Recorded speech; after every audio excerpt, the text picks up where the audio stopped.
Good evening and welcome to the September 26th, 2022 meeting of the Planning Board of the Town of Chatham. My name is Catherine Halpern. I'm Chair of the Planning Board of the Town of Chatham. And this meeting is being conducted in a hybrid format. We have the Planning Board here in person, but there's also the option to join us by phone or online, and I'll go over a few points regarding that in a moment. This meeting is being recorded and will be available shortly hereafter for scheduled and on-demand viewing on any smartphone or tablet device. And also, if anyone else is recording the meeting, could you kindly let us know? It's all right to record the meeting, but we do need to be notified. I'll give you a few seconds in case you're connected by computer or phone. I don't see anyone. So let's go through these points. This meeting of the Chatham Planning Board is being conducted both in person and via remote participation in accordance with Section 20 of Chapter 20 of the Acts of 2021, and shall afford adequate alternative means of public access via Microsoft Teams or by calling the phone number 1-508-945-4410. That's 508-945-4410. And the conference ID number is 302-713-915#. That's 302-713-915#. Or, as I mentioned, you can join the meeting online using Microsoft Teams through the link that is in the agenda that's posted on the town website. Despite our best efforts, we may not be able to provide for real-time access, and as I mentioned, we will post a record of this meeting on the town's website as soon as possible. And just to mention that in accordance with town policy, the public can speak to any issue or hearing or business item on the agenda during the meeting when recognized by the chair. And later on, I'll define a few parameters for that. So with that being said, we will go ahead and start with a roll call of all board members. All board members are attending in person. So let's do that. Art Spru, are you present? Art Spru, present. And Warren Chain. Warren Chain, present. And Bob Wirtschafter. Bob Wirtschafter, present. Bob Dubus. Bob Dubus, present. And Roger Griffin. Roger Griffin, present. And this is Catherine Halpern. I'm also present. And before we begin, I'll just ask if any board members need to recuse themselves from any item on the agenda. All right, good. So let's go to our first agenda item, which is the minutes from our September 12th meeting. Art was not in attendance at that meeting. I think everyone else was. Any comments, additions, changes, corrections from anyone regarding the minutes? If there are none, could I have a motion to approve the minutes as drafted? I'll make the motion to accept them. Thank you. May I have a second? I'll second. Thank you. We'll do a roll call vote. It's almost just as fast. Art Spru. Oh, Art, you have to abstain. I'll Sorry. abstain. Thank you. Warren Chain. Warren Chain, approve. Bob Wirtschafter. Bob Wirtschafter, approve. Bob Dubus. Bob Dubus, approve. Roger Griffin. Roger Griffin, approve. And this is Catherine Halpern. I also approve the minutes for the September 12th meeting. Next item on our agenda is an approval not required, and I believe Dave Clark will be presenting on that matter on behalf of the applicant and Clark Engineering. Good evening. David Clark on behalf of Dr. Kennedy, who is the owner of one parcel and the manager of the LLC of the other part. I got my hearing aids in, you don't know me?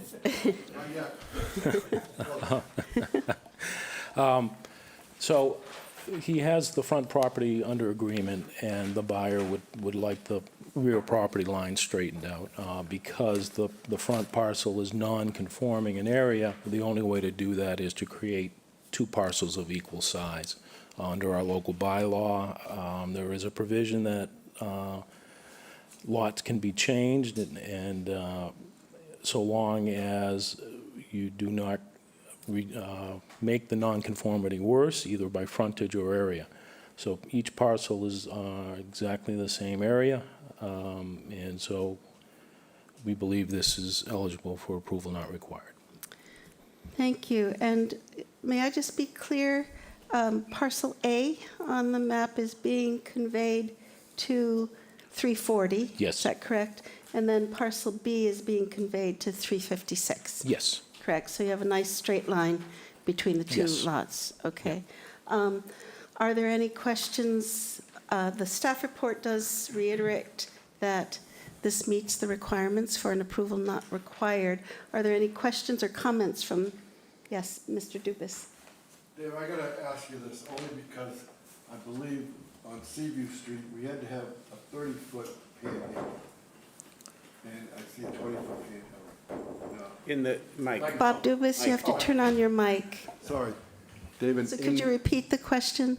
Yeah, because it didn't I get, have to ask this question Yeah. because I'm a little confused, which is normal. But on Seaview Street, I thought we did a panhandle lot and we had to have 30 feet of frontage. Here I see 20 foot.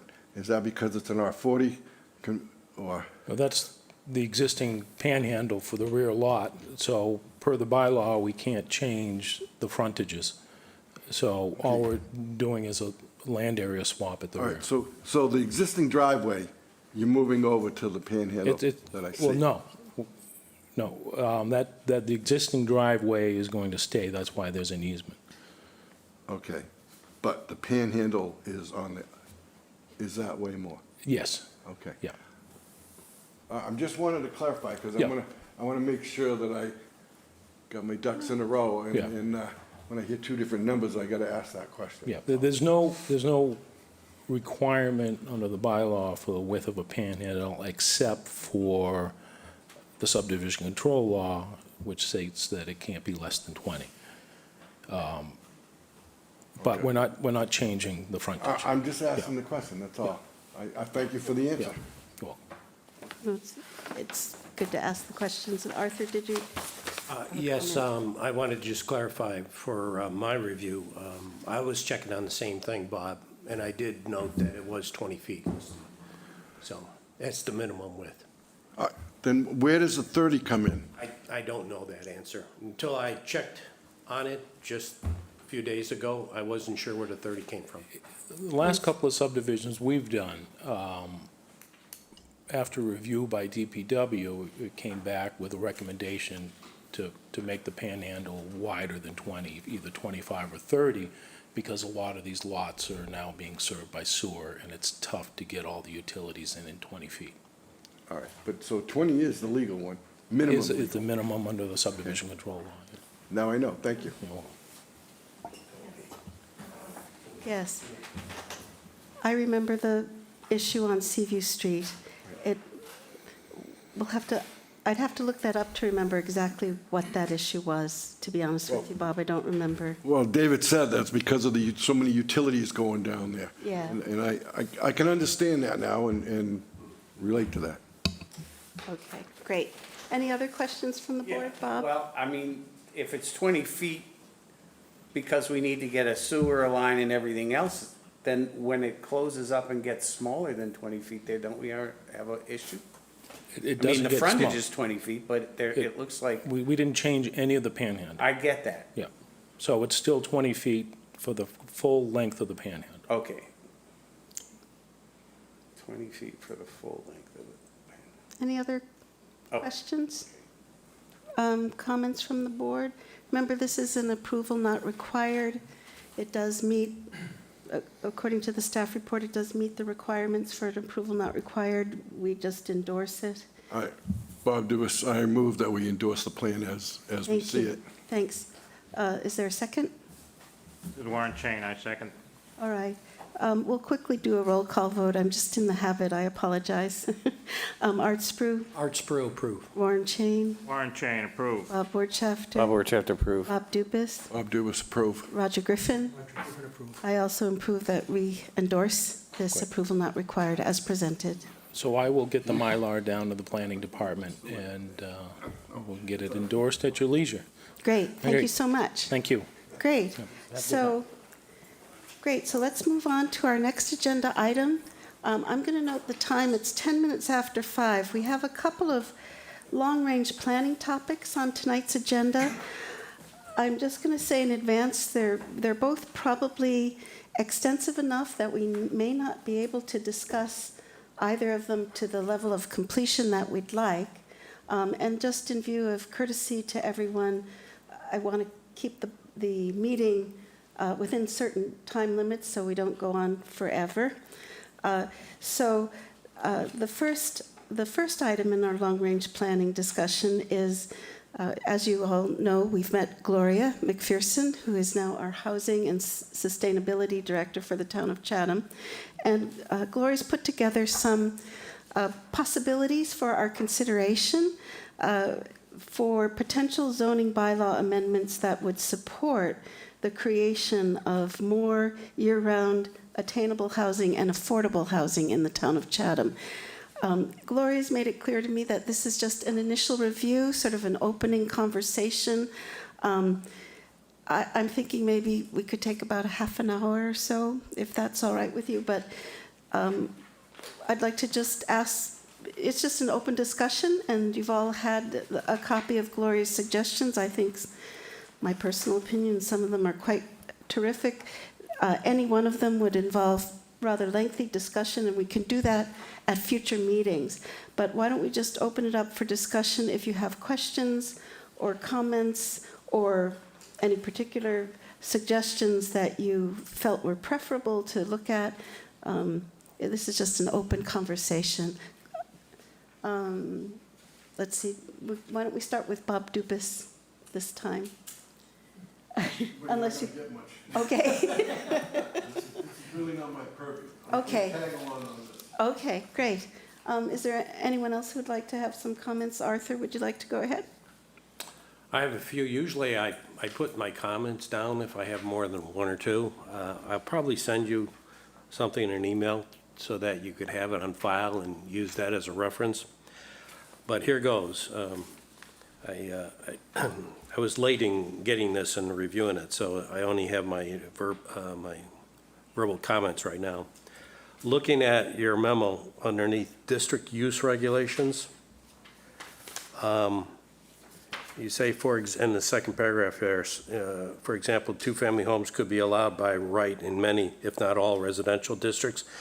This is one that I think is going to require community input on that. That's, those are the folks who are going to be voting on this, and we need to get a feel, and there's going to be several of these that I think that we would, I'm not saying that we shouldn't be pursuing something like this. I'm saying that we need community feedback before, because without their support, it doesn't happen. The next paragraph underneath there about if you have a multifamily dwelling, 3 to 4 units having a site plan, I'm okay with that. I always like to avoid anything to do with residential, but I think in this case, that would be something that would be appropriate. Next, on the next page, under D, your district area regulations, you're referring to Title V. I think that you need to take a look at a more comprehensive approach on this, because Title V is, if the entire town is going to be sewered, whether it's 10 years or 20 years, Title V isn't going to be the overriding factor anymore. There's going to be other wastewater regulations that are going to limit it. And it's more than likely going to be the capacity of the systems. So I deal with that all the time as part of some of my consulting work that I have done. If you don't have the capacity out there, and that could be within the pipe that's out in front that's receiving it, or in the treatment facility, you're not going to get anything else, whether it's in a particular area of the town or the entire town, because the capacity of the wastewater treatment plant is exceeded. So there are definitely limitations. You could say the same thing on the companion side of that, the water side, the ability to service it with water. Infrastructure could be a limiting factor in here, and I think we need some input from the DPW folks, Board of Health, and that, to help define a little bit of this so that we don't just assume that this all can happen. So it's a great point, but I think we need more than just Title V. Title V is a short-term one. The long-term one is going to be something different. Parking requirements, I like your approach to that. I think that could be something that should be considered.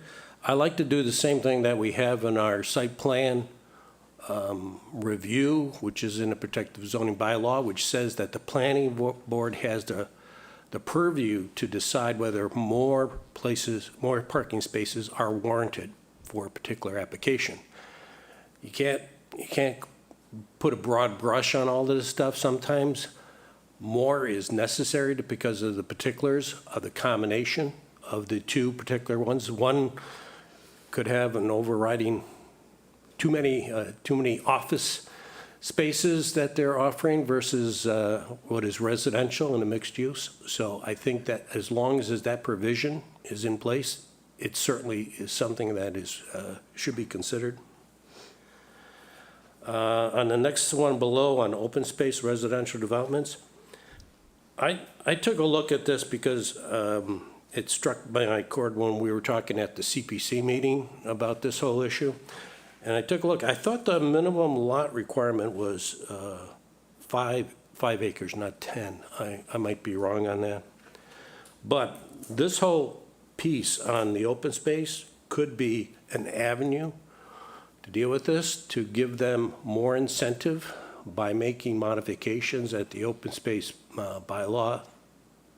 And I'm not sure that acreage is necessarily the overriding factor on this.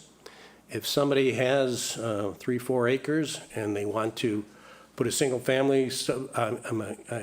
lot subdivision on that, go for it and put an open space on the other part of it that could help in the overall logistics associated with this. It could call for some mitigation associated with some infrastructure that would be required to service that. So I think that that's an excellent area to be focusing on. The next one underneath affordable apartments, community input there. The next one underneath affordable dwellings for mandatory revisions, the same thing, community input. Let's see. On the third page, item 4 up there, apartment incidental to commercial use and industrial use.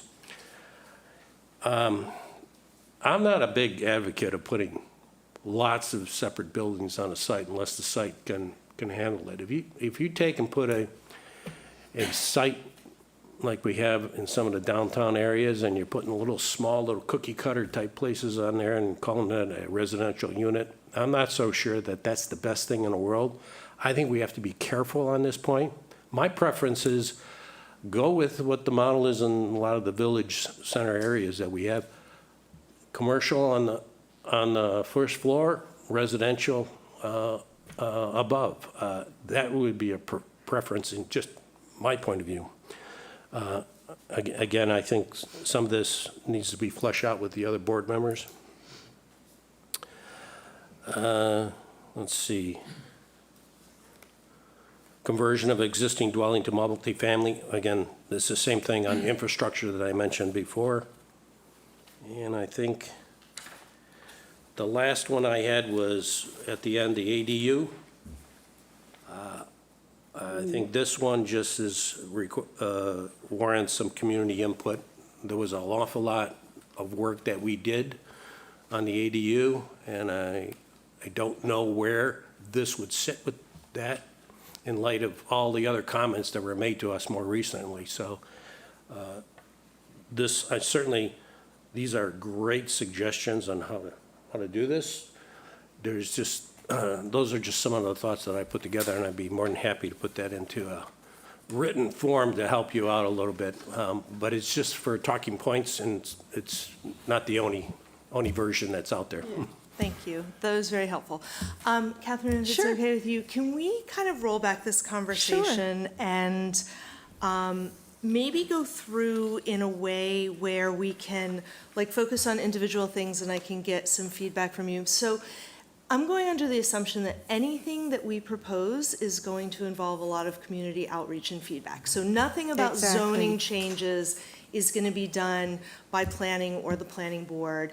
It's all going to be a Exactly, community yes. conversation. So part of Yes. the reason all of this was put out there was so that we can start that conversation, so that I can start understanding what your thresholds are, what you think is something that we might want to pursue, what you feel like, especially what you said about the ADUs. You've already gone through this process, you've had a lot of feedback, you made some positive changes to the bylaw, so maybe that's not the one that we do right now. That particular example is what's going on in California right now, where they have much more like flexible land use regulations, so Yeah. that's where that came from. But let's start talking about Section 3 district use regulations. So our use regulations in general are pretty limiting because there are, from a housing perspective, very few places in town that you can actually do multifamily housing. And from a development and construction perspective, multifamily makes a lot of sense, right? It's kind of more bang for your buck than a bunch of single-family homes. From a materials perspective, you can enclose a lot more volume in a bigger building with smaller units than you can if you do individual units. So I think that there's a community conversation to be had about how are we realistically going to meet our housing goals. We haven't been able to meet them with an entire town full of single-family homes.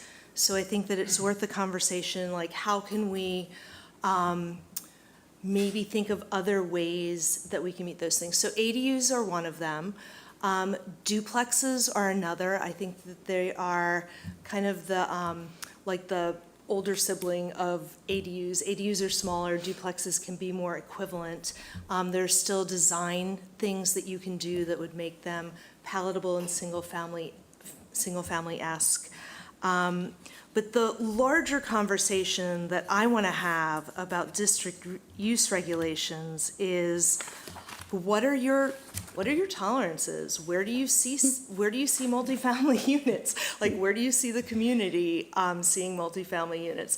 I'm very new, so I need to get my bearings and I need to get an understanding of, like I said, where your thresholds are with this. Because from a planning perspective, when I think about multifamily, I think about them in targeted locations, like village centers. So village centers, like in a very kind of like formulaic way, I would say village centers should have mixed-use zoning. So you have commercial or something that's going to keep your streetscape lively and people moving around on the first floor, at least facing the street, not necessarily the full depth. I know you've had that conversation. And multifamily above, a kind of top-of-shop thing. So mixed use right in the commercial center. And then maybe, you know how when you do a CAD drawing, you can hit like that offset and pick like 100 feet or 200 feet, and it draws like a little line. So imagine an offset from your village center of, I don't know, a couple hundred feet, maybe 300 feet, maybe not. I'd have to look at it on some plans. And maybe that's where multifamily makes the most sense in Chatham. And then beyond that, you know, what we have is fine, because that's going to really maintain the character. Or another way to approach it is, in a very general sense, oh, anywhere there's sewer, let's put multifamily. Or in another sense, anywhere we have larger tracts of land, maybe that's where we put multifamily that's separate. I think I'd like feedback on your views on that. Like, how do you see multifamily fitting into the town from a physical perspective? Actually, could I comment on that? And Yes. then I'll invite some others. So there's a long history to this, so there's a kind of a history behind my comments. I think what's happened recently is the planning board and the community has become aware of the housing crisis. In general, the planning board has been responsible for implementing the comprehensive plan in the town of Chatham. And although the comprehensive plan does call for affordable housing and it does call for an economically sustainable community, I think if, by and large, the vision of the comprehensive plan is Chatham as a single-family home community with decently sized lots.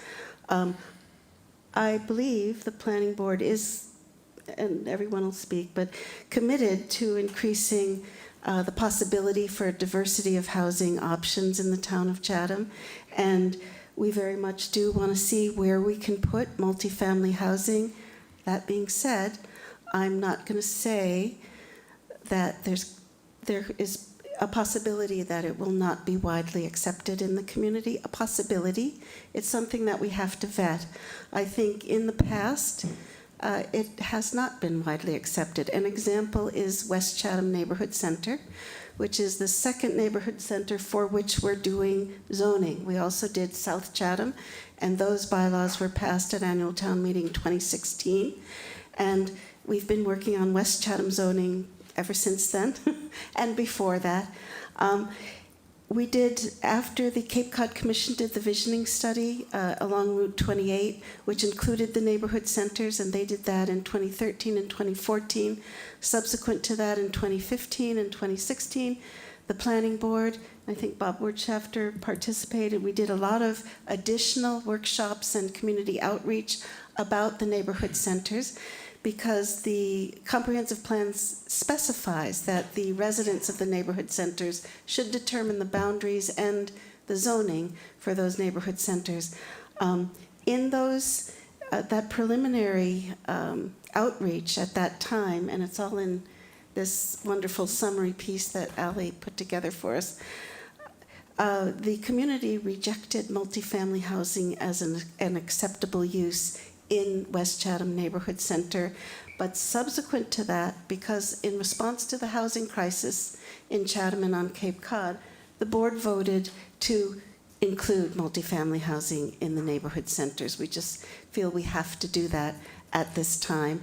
And we are looking forward to bringing, the proposed zoning for the West Chatham Neighborhood Center again to the community, and bringing it out with that understanding that there's a great need, and in response to that need, we chose to include multifamily housing in the West Chatham Neighborhood Center. And we would also probably choose to include it in the zoning for the other neighborhood centers. From my personal perspective, I'd like to see if there are other areas in town where multifamily housing could be included, and as you described it, in a single-family-esque way, that would be acceptable, I think, to the aesthetics of the town of Chatham, and there might be some additional areas where that could be done without, compromising the aesthetics or issues of infrastructure and density and so on. I wonder if it would be worthwhile working with like an architect or an architectural firm to come up with some prototypes of, because multifamily is 3 and more units. So I look at some of the big houses in Chatham, and I live in a tiny condo in Provincetown, and some of those houses I look at and I'm just like, wow, if that were in Provincetown, that would be carved into like 8 units or something like that. So I'm not talking about that, but if you think about the scale of a lot of the structures here, I think it's possible to create a comparable scale with more than 1 unit in it. Yeah. And maybe that's a worthwhile exercise, and maybe that's something that would be just worthwhile so that we could see if we could do this in a way that's palatable to the community. Yeah, I think Arthur is correct. We're all very aware that it's really the community that will decide what bylaws will be passed or not, and how the town will look. So if we take this on and we want to respond to the housing needs, I think we do need to look to make it something that is palatable to the community and that does not in any way compromise the aesthetics of the town of Chatham. But I want to invite other board members. Arthur, would you mind terribly if I could ask others also? I think I saw Bob Dubus. Okay, sure. I commend you for really I commend you for bringing up, this was sort of like, if this was Salem, it'd probably be tarred and feathered for writing something like this. Really. But you said it. These are the options. You did it from soup to nuts, and that's why we hired you, to these are the options. These are the options. I guess that what I would like to say, I think when just, and I've been looking a lot. I've been looking at why I do this and, and where we're going. And when you talk about multiple dwellings, when we got married, we lived in a fourplex. It was a relative's fourplex. We'd all wished to be that lucky to live in this. It had a front-to-back staircase. It was a fourplex with floor-to-ceiling fireplaces, bay windows, courtyards. And it was a fourplex in a residential neighborhood. So, yes, it can be done. When I look at the things, and again, I'm just saying this because I think I've seen so much. When I see this little sketch here, it looks like Monopoly to me. We got little hotels and green things, we move them around, and the configuration I'm talking about can actually fit on an acre of land, and we had part, but it can be done. But I think sometimes we have to get beyond that. We also talk about one bedrooms here and one bedroom. I guess I'd like to get a better clarification, and I've been in a town that they went through this, and I think you're right when you say this. When you go the wrong way, sometimes when you start this momentum, you can't stop it.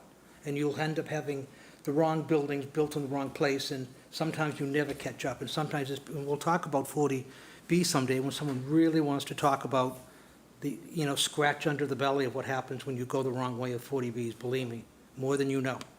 And I happen to have known our Governor Frank Sargent, who regretted that he actually was the creator of 40B in the state of Massachusetts. Did you know that? He regretted that every day. But anyway, and we talk about apartments, sometimes I know when we say one bedrooms and over stores, but, storefronts, I've driven through Chatham, I think in the morning we've been done some of these things. Sometimes I look up and go, it's wonderful. I will even go through Chatham Center, I look up and go, oh my God. So there's a whole other second floor that if we can't, sort of where we go one, we go all, but some of these buildings have to be, I don't know how many people, who lives in those things? I mean, sometimes, I'm sorry, I'm just saying, I'm honest, this is the town, I mean, I've been here for, used to buy bubblegum cigars at, whatever was in Chatham in 1962. I mean, so I've seen it all, but, and those things never looked like that, so some of the things we're doing, I think we have to get even better enforcement if we're gonna be, even ADUs, there's some ADUs out there that have to be, when you talk about California, there's more enforcement because there's more follow-up. And that's maybe some of the things we have to do. But I think all these things have to be here, and I don't think there's any one thing that is perfect, but I don't mean fourplexes or multi-construction, but there are ways of doing it.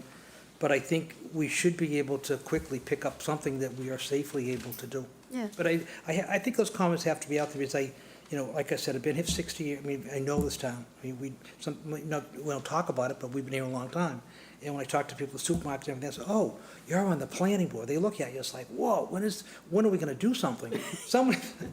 Someone even presented me with a picture that I didn't know what it was. It was a picture of, in 2016, I guess a group of people decided they wanted to have a visual of what West Chatham would look like, and it was actually Chippewa Plaza with, you familiar with this? I don't know how you I long you've been on actually the board. don't recall that. Oh, yeah, Yeah. I saw it, it was rose Okay. bushes, and I'm going, Oh, okay. that's Larry's? I mean, it just sort of like, but, like you said, visual. Recall it. Someone had vision. Someone had vision. We Oh, yeah, might it's have out done there. something as part of, yeah, we did? As part of the West Chatham? Yeah, the West Chatham, they came out with a build-out scenario of what would And who did it? happen. Was it Cape Cod Commission who did it? Yes, Yeah, okay, yes. great. Okay, great. But I think what you're saying, and I'll stop, I think we could use the visuals, and again, I mean, I didn't, finish, but Rhode Island School of Design was, I've been through this. And it's sometimes, we need the visuals. I look at the little map we have of the little squares and the little one here and the 70-foot there. I think people could react to visuals. Even some of the things that maybe we all think we wouldn't want. It may be different if we could see it. Yeah, Most people need to see it. yeah. Anyway. Okay, yeah, definitely, no. And I'd like to also just reiterate, Gloria, I think you've done a great job. And it's true that a lot of these things are probably beyond, to the best of our knowledge to date, may be beyond the comfort zone of the town of Chatham. But what I'm hoping we can do is at least pick a couple of them and start to vet them with the community and develop them and make them palatable and workable for the town. I mean, that's what I'm seeing is where we want to get to with these conversations. But I think, Bob Dubus, you wanted to I contribute. just have a few cents to throw in here. Yeah. I know you're new, and believe it or not, down in the center of town, there are a few big old houses that are condos, and they have apartments in them, or condo apartments in them. But it's a rarity because it takes a lot of time and effort to do it, and I'm not so sure that that's a favorable thing in the downtown area and other places. But there are a few in the West Chatham neighborhood. If you look hard enough, there are a few spots that you could do some cluster zoning, or you could do some small units. But this is a tough place. We're almost a build-out, Yeah. just so you know, and all of the big parcels of land are pretty much gone now, privately held land. So it's a tough sell. It's a tough area, and I know if this was Provincetown, we'd have triple the population in the housing market that we have right now. We wouldn't have to build any houses. They live in 10 by 10 rooms and one bathroom for five units. Friends of mine live up there too, and it's tough when you have no land. Okay, thanks, Bob. Bob Wirtschafter? Yeah. So I've already voiced my desire to be allowed to cluster. I think that really is important. And there are a lot of the things in here that make a lot of sense to me. I'm just thinking of what would happen if we put any of those forward in terms of the kinds of complaints that we will get. And I think principal among those is how do we do this so that it doesn't become an opportunity to turn one property into two rental properties that are short-term and not long-term. How do we do this so that it actually is serving affordable housing and not just becomes very expensive, smaller housing for wealthier people? So I think there's more to do in figuring out how we do keep those kinds of restrictions that would work, and then also how we do sell this, because if we made it possible to have duplexes and they people started tearing down in neighborhoods and putting up duplexes, that would be everybody's fear. And I think there needs to be some reasonable way to allow duplexes, for instance, but I can't imagine that the existing town will be favorable to it. Thanks, Bob. Warren? Gloria, I, like my colleagues here, give you great credit for sticking your head in the lion's mouth here and putting down thoughts which may be not well received in many parts of the town. But I would like to go make an answer to the question you posed to us. Where do we think we should be going for affordable housing and so on? I'm all for looking at other parts of town, but the places that have already been looked at, vetted, approved by the town, at least geographically, are the neighborhood centers, of which there are 4 that are ready for the picking. And one of them has a draft bylaw already created, which is about 1.5 years worth of work, plus with outside consultants. For me, that was the principal reason I was interested in joining the planning board, is because something like that was coming along that would further, in a real world, opportunities for developers to put up higher density communities that had many, many benefits beyond affordability, but that was certainly included among the benefits of being able to do that. And the town rezoned much of Route 28 to residential, and the quid pro quo was we're going to increase the density in the neighborhood centers to make them livable for seniors, people who wanted to downsize, for more affordable housing, and perhaps provide significant incentives for developers to include restrictions on deed restrictions to ensure affordability, so that we just didn't create smaller multi-million-dollar condos that were short-term rentals. Those issues aside, the idea of the best place for me to focus on getting additional opportunities for affordable housing is the neighborhood centers, and to get a draft bylaw out there that can get approved. And it needs visualization, to be sure.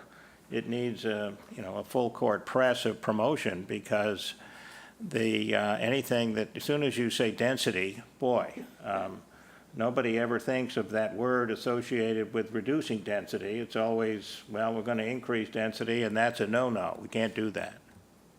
Well, we must do that. And the whole idea of the neighborhood centers requires that, really. It's multi-use, it's multifamily, and importantly, I think, we have adopted the concept of form-based zoning, Right.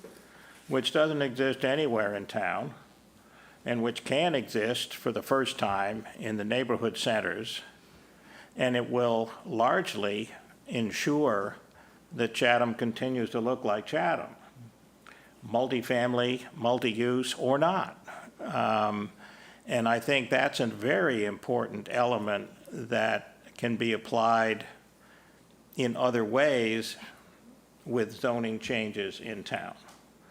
Most people think, at least in my view, most people's reaction to multifamily housing is a shoebox with lots of square windows in it and a parking lot in the front. That is not what is talked about in the draft zoning bylaw for West Chatham neighborhood. And the way it looks is just as important as what it does and functions. I think that aspect of the draft that we've looked at and been vetted actually by several of the town committees has been largely unappreciated. Because if it were adopted with no further changes, you could ensure that Chatham would continue to look like Chatham. If nothing else, everything else you might disagree with, but the way it looked becomes much more important than what you can't do, which is what most zoning currently is. So in answer to your question, I would focus my efforts completely on getting the neighborhood center concept across the finish line to serve as a model for the other neighborhood centers, and to use form-based zoning, which people could perhaps understand a little better, as a tool which might apply to other districts or zoning areas. Okay, so that's my speech to start things off. Good. No, good. So I would just comment, I think we've made some good comments, and again, Gloria, I think you've made some excellent suggestions, and as a couple of people have mentioned, I think to date, they may be beyond the comfort zone of this town, but I think we need to take a close look at them. Warren's entirely correct that the neighborhood centers, even in the comprehensive plan, are defined as places where this type of, more diverse housing options can be created. And absolutely, the West Chatham Neighborhood Center zoning is the one that's most developed. We've actually been working on it since 2015, with some breaks in between. So, what you point out for district use regulations and district area regulations, certainly those would apply to the neighborhood centers. And also the idea of clustering, working on clustering in the open space requirements and parking requirements. I mean, your first, 4 or 5 suggestions might be areas that are more doable, certainly in the neighborhood centers. And again, I'll suggest that perhaps there's other areas in town where those could also be applied, because the neighborhood centers we might want to go beyond that, but comfortably applied, where they can be aesthetically compatible with areas of town. So there might be a way that we could do a survey of the town and see if there's other areas also. Any other comments? But yes, Arthur, please go ahead. Just to follow up to your question that you asked us where, I think as we're getting to Warren and to Catherine, the village centers is a first place to start. It's essential that mixed use and residential is a part of the village centers. In my experience, when I was dealing with this before in my past community that I lived in for 30 years and served on a planning board for half of that, we had a downtown that didn't exist, and we had commercial areas that were a mess. And the resolution of that, if we wanted something to happen, is to have residential be part of it. Once that was started in my prior community, it was successful, and business did grow within those centers after allowing a more dominant residential component, and that meant you had to deal with the density part of it. I supported increasing the density in the West Chatham Neighborhood Center. Now, yeah, could you have done more? Sure, but you need to take first step, second step, third step, and I think the Village Center was our starting point on this. I know from my experience that the residential might be the first piece that starts the community center, village centers actually developing. A lot of development occurs once money is generated, and it doesn't necessarily get generated in the reversed order. So I think that, as Catherine was suggesting, is start with those first 3 or 4 components in here, work on them, and then develop this afterwards. It took us 15 years in my past community to get something going, so it didn't happen quick.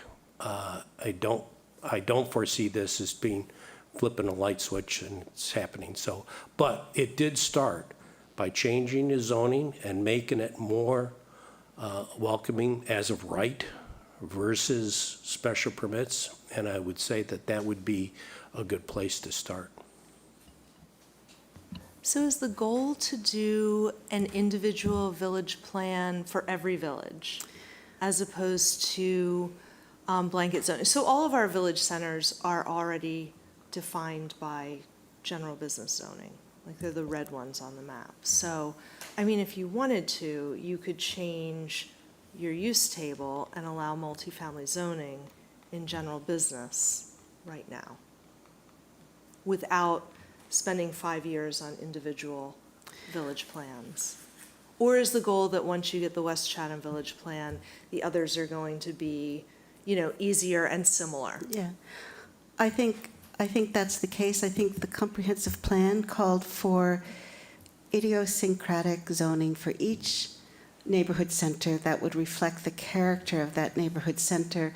But I think the board has found in working on this and in working through the South Chatham Neighborhood Center zoning and then the West Chatham Neighborhood Center zoning, and correct me if I'm wrong, but I believe we feel that what we're doing for West Chatham can basically serve as a template for what'll be done in the Cornfield and Kroll Road, which But are not the South Chatham, because that does have a different South Chatham's already done. Okay. The zoning for South Chatham was passed at annual town meeting 2016, the boundaries as well as the zoning. Now, we could, if it doesn't allow for enough housing there, it might be something to reconsider, but it would be another action on that.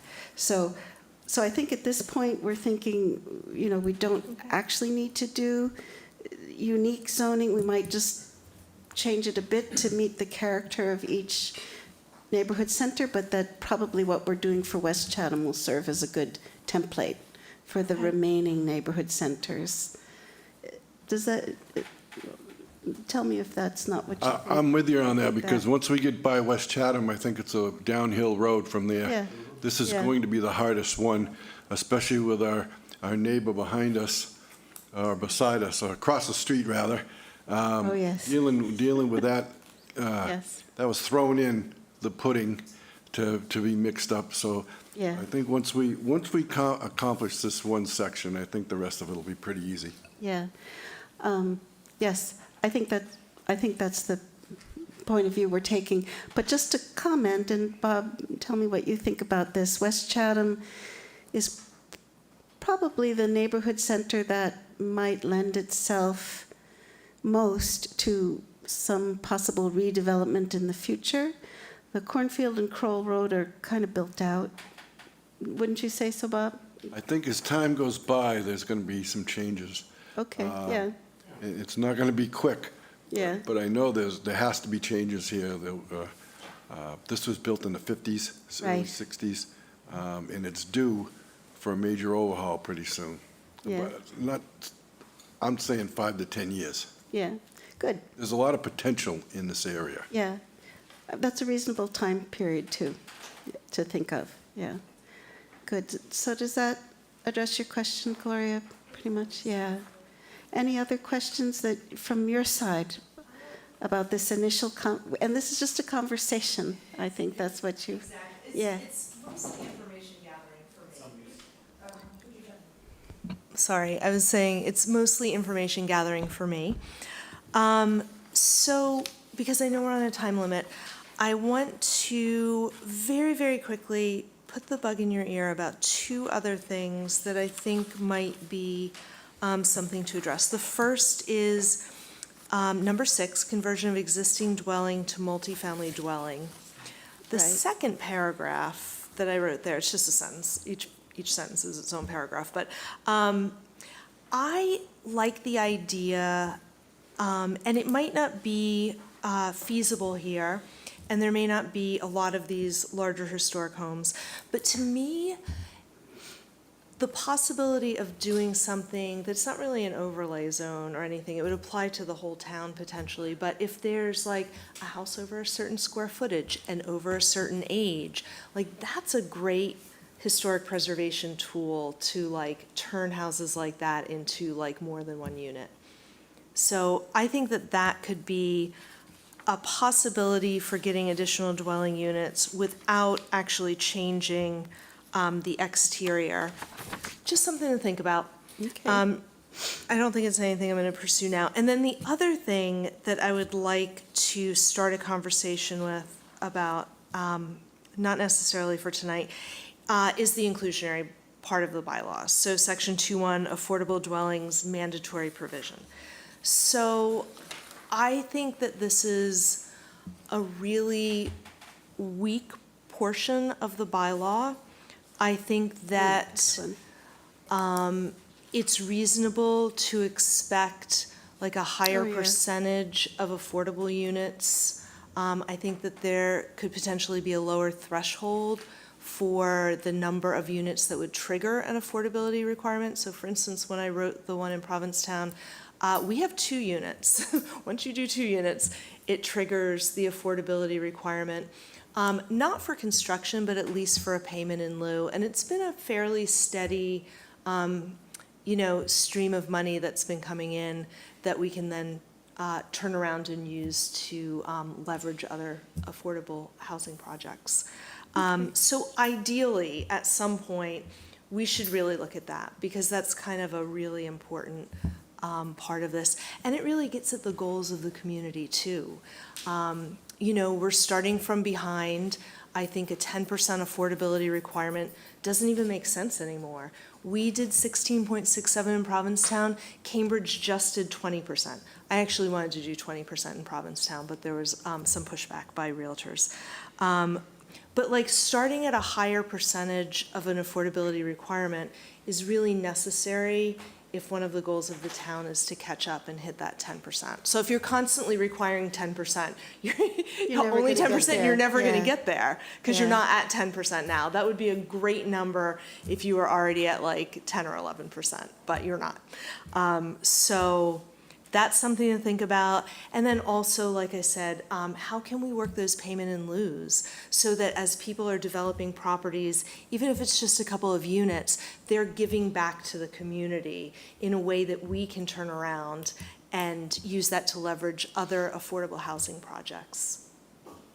Yeah, That's good. not going to be done for Springtown meeting, but maybe Okay. maybe 2024. Yeah, I think it's something, it's pretty straightforward. I think it's definitely something we can take a look at along with some other measures. Great. Gloria, Yes. is there, and has anyone ever looked at applying that same formula to homes above a certain square footage?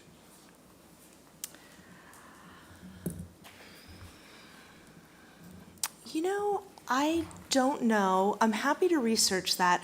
I know that that square footage comes in a lot when you link an affordability requirement to commercial development, which a lot of places do. I mean, I don't think that there's a lot of commercial development here, but generally you'll see that, like if you produce, or if you develop 10,000 square feet of commercial space or more, you have to, do a payment in lieu specifically for, because the assumption is that if you're developing commercial space, you're gonna have, employees that might need affordable or attainable housing. As far as like the size of a residential structure, I'm not sure, but I'm happy to look into that. Well, it seems to me it would solve two purposes. Make it less desirable to make your house so big that, two families could live there, but they're not. At the same time, provide, if you insist on doing that, at least you've provided some support for another house somewhere. I love that concept. I can't say for sure whether it's going to be legal in Massachusetts, but I will definitely look into that for you. Great. Okay, great. Great. There's no other comments from Gloria or, yes, Warren? Well, Gloria, I have a question which relates to the affordability housing requirement for developers. When you say 10% or whatever the particular community has that promotes that, what is your experience with respect to whether that has generated affordable housing units or merely payments in lieu of that are directed to the housing effort? So I think that in a place like Chatham, just like in Provincetown, you will get some units out of it. You'll probably get more payment in lieu because you don't get big developments because you're almost entirely built out. So if you go to a town where there's a lot of land and a developer can do a 300, like even in Barnstable, if they can do a 300 unit development, then you're going to get units because the cost is kind of ameliorated by the number of units that are already being developed anyway. So I think that you'd probably get some units. I think the way to actually get units is to incentivize it. So if you give away incentives, and I'm going to say height incentive because it's the most obvious one to visualize, I'm not proposing that. I don't think we should have 4-story buildings in Chatham. I don't even think we should have 3-story buildings in Chatham. But say you really want a developer to develop affordable units as opposed to giving you a payment in lieu, then you give them incentives to do so. So if someone gets a density bonus, if someone gets a height bonus or something like that, the way they receive those bonuses is to actually construct a unit. So when you're giving something to a developer, you need to get something. The inclusionary requirement is just like right off the top. You don't have to give a bonus for that. It just happens. Again, I would endorse both those concepts as going hand in hand. One, there ought to be, I think, fewer opportunities to buy your way out of a commitment for affordable housing. It ought to be mandatory to a much greater extent, and you certainly ought to provide incentives to be able to build more units, or if you in fact commit to more affordable housing units.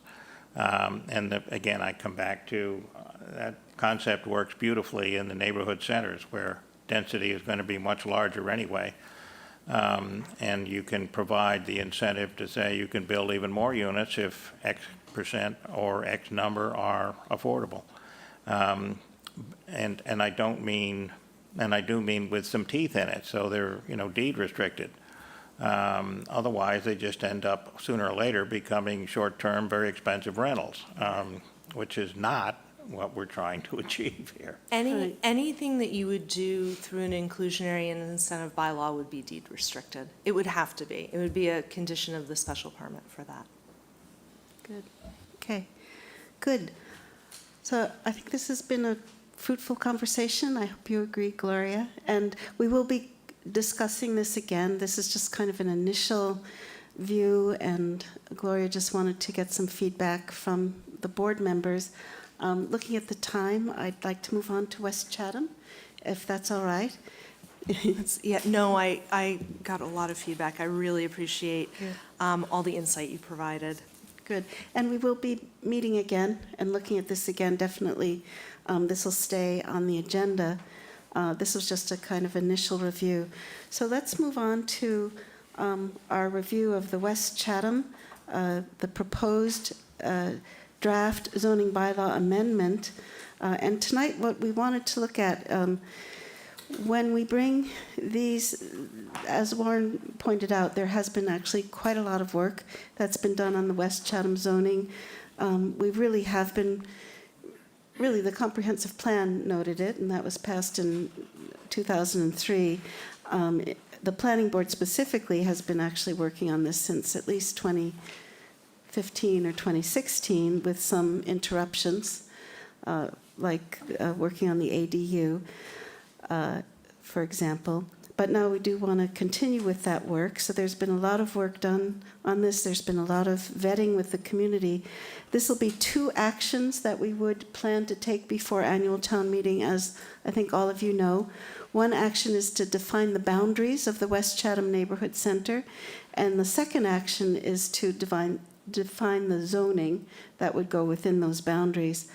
For tonight, in looking at everything, we wanted to first take a look at the boundaries, because that's something the board hasn't looked at for a while. And again, just to briefly review the history, you were included in your packet was a little map that shows the current boundaries as they were decided the last time we looked at this, and just a history of that.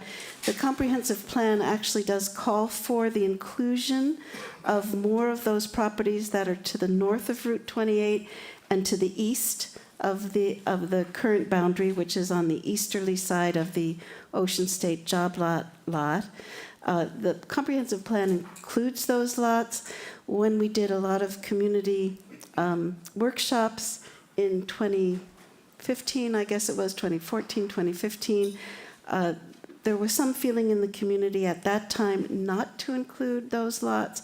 There is some feeling now to take a second look at that and to consider including those lots that are to the north of Route 28 and to the east of Ocean State job lot. So that's one consideration, to restructure the boundaries. And I think Katie has, do you have a map that you can project for us? That's one consideration. So we wanted to take a look at that tonight. Madam Chairman, Yes. some of that property, the owners wanted excluded from the downtown area. And now it's under different ownership, as I understand. I think that's, yeah. I understand, yes, and I think that's, Bob Dubus is bringing it up because it does specify in the comprehensive plan that the residents of each neighborhood center should determine the boundaries of that neighborhood center as well as the zoning. And Bob Dubus brought up that the owners of those lots that are to the north of Route 28 and to the east of Ocean State job lot did not want those properties included in the West Chatham Neighborhood Center. So that would fit with that stipulation that the residents determine the boundaries. But as I understand it, those lots are now under different ownership. So we might have different feedback from the community if we consider adding them in. There's some reasons to consider adding them in.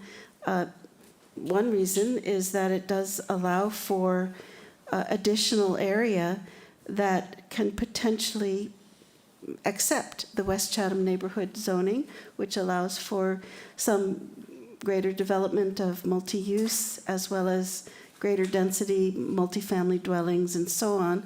There are some environmental issues that our principal planner, Jeff Thibodeau, brought out in our discussions earlier this afternoon that I will ask him to talk to you about. And there's also this issue that has come up regarding the runway protection zone. That does overlap certain areas of this West Chatham Neighborhood Center. We do not have the RPZ discussion on the agenda, so we do need to avoid any substantive discussion about the draft bylaw for the overlay district for the RPZ, but we do need to discuss it vis-a-vis the boundaries of the West Chatham Neighborhood Center and how we're going to handle that. So why don't we first take a look at that. There's been a suggestion that's come up from a couple of people of why don't we change the boundaries of the West Chatham Neighborhood Center to, in a sense, cut out the runway protection zone. But I'd like to ask Katie to comment on that. I think from a zoning perspective, that's not an acceptable path. But I'd like Katie to comment on that if she would. Sure, thank you, Madam Chair. So the concern with, as you can see up on the screen, the area in red is the runway protection zone on this end of the runway.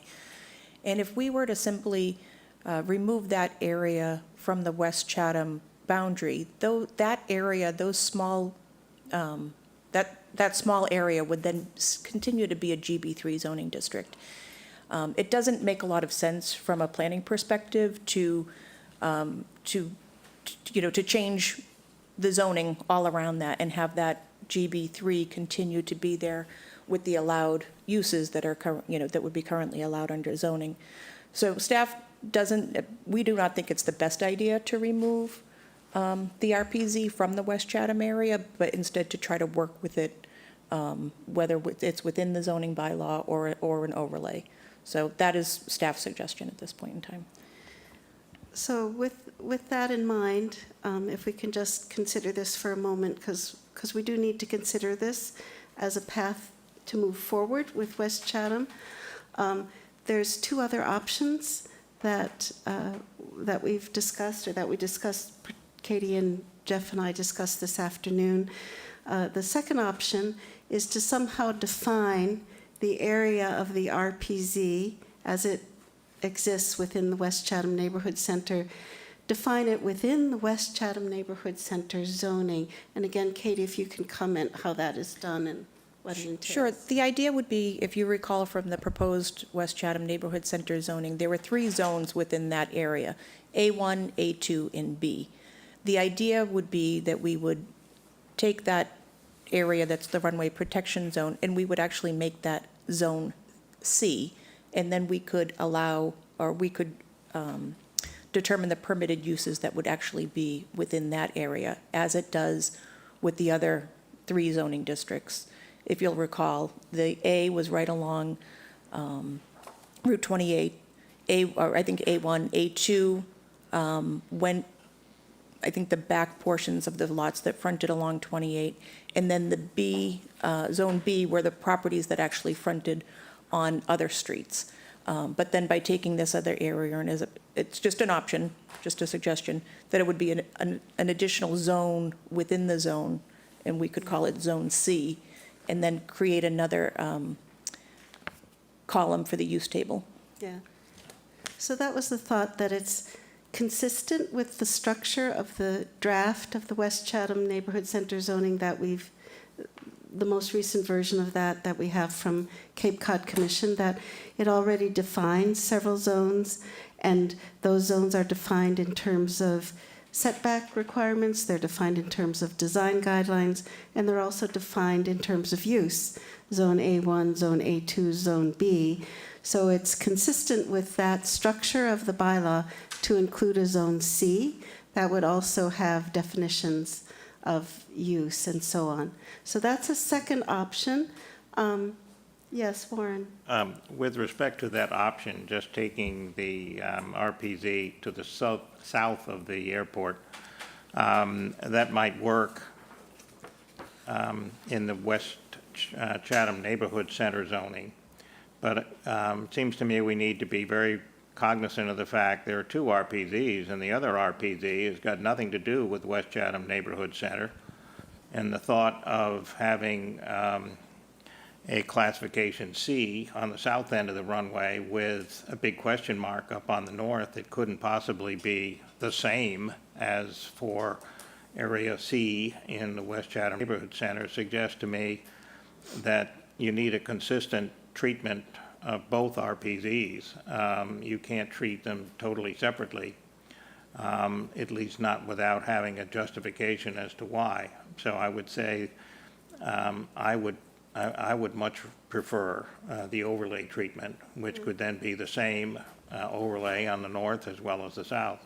Yes, Sure, which, thank you. Rob- this is the third option, Right, and I'll it- let Katie Sure. explain that option. Yes, that's exactly right, Warren. So that was a concern that we had, was that that's not addressing the need for the protection, the runway protection zone zoning on the north side. And so the idea was that option 3 was that we do a concurrent path with the RPZ as well as the West Chatham Neighborhood Center, and try to work them both into a point that they would both be before town meeting at the same time, so that they could be considered. And again, that was primarily the reason, because we wanted to give the options, but those are the 3 options as we see paths forward. And again, the third one is, an overlay district as similar to what was suggested or recommended by the Airport Commission, but that would be worked on by the planning board concurrently with West So that Chatham. was- No one would prefer getting the RPZ question as well as West Chatham neighborhood zoning before town meeting at the same time,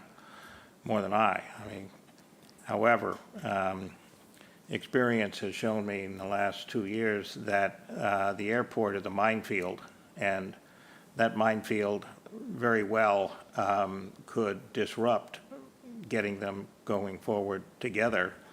And in such case, I would strongly prefer that we try and get the West Chatham Neighborhood Center zoning out in front of the voters with a plan to sell it to the voters as to why it makes sense, rather than delay another year at least getting anything in front of the town because of the problems with the airport. So let me just comment on that. I think a path moving forward that we discussed this afternoon is, as Katie said, that we would work on both the West Chatham zoning and the RPZ at the same time, even to the extent that, we've decided that starting in November, we'll be starting our meetings at 4 p.m. So that we can have more time for long-range planning discussion, and we could even define it that we spend an hour on West Chatham and then an hour on RPZ, and then we begin our regular business at 6 o'clock. So we could structure it quite clearly so that we do move along in tandem on both matters, and then try to bring them both up to the point that they could be brought before annual town meeting 2023. So that's the idea. I do understand what you're saying about the difficulties that we've experienced with the RPZ discussions. Nevertheless, and also this was my concern as chair, I didn't want to see us, lose too much time because we get lost in the controversies. I think we just need to adopt a disciplined approach and try to move forward on both matters as best we can. And from the zoning perspective, I think this is the best recommendation, is the overlay district for the RPZ. We do need to take into account, and if I could just mention this, and I do see hands in the public raised, but we will be taking public comment at the end of this meeting. We do need to have the board discussion first, but you will have a chance to speak.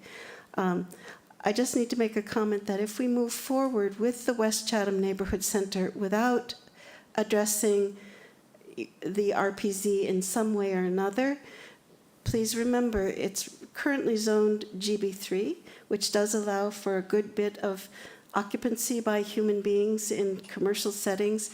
If we change that to the West Chatham Neighborhood Center, it will allow for greater density of residential development, and we need to consider whether or not we are comfortable doing that in an area that's been cited as a safety hazard. Yes. Yeah, I'm missing the idea that we develop the West Chatham Neighborhood Center without the RPZ.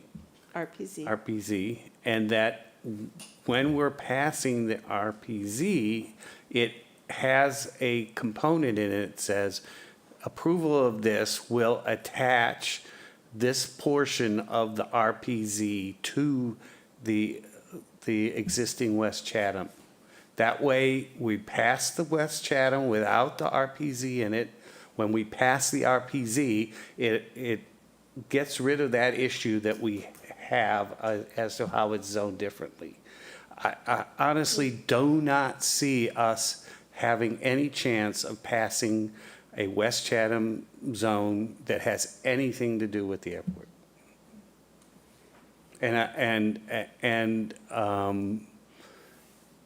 Yes, if we do the way I suggest, we've at least made the progress in the area. We haven't changed or made anything worse in the RPZ than it would be if nothing passed. And when we do pass the RPZ, it just has to have a provision that says, this portion of zoning will be converted to the same as West Chatham.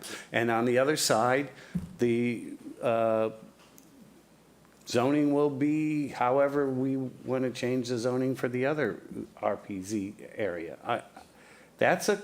Making that a separate issue is our only hope to get the West Chatham one, in my humble opinion.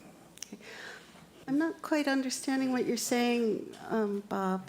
So you're saying to put forth the West Chatham zoning without, at the same time, putting forth the RPZ West Chatham overlay. zoning that we're going to pass or put forward defines an area that excludes the runway protection zone.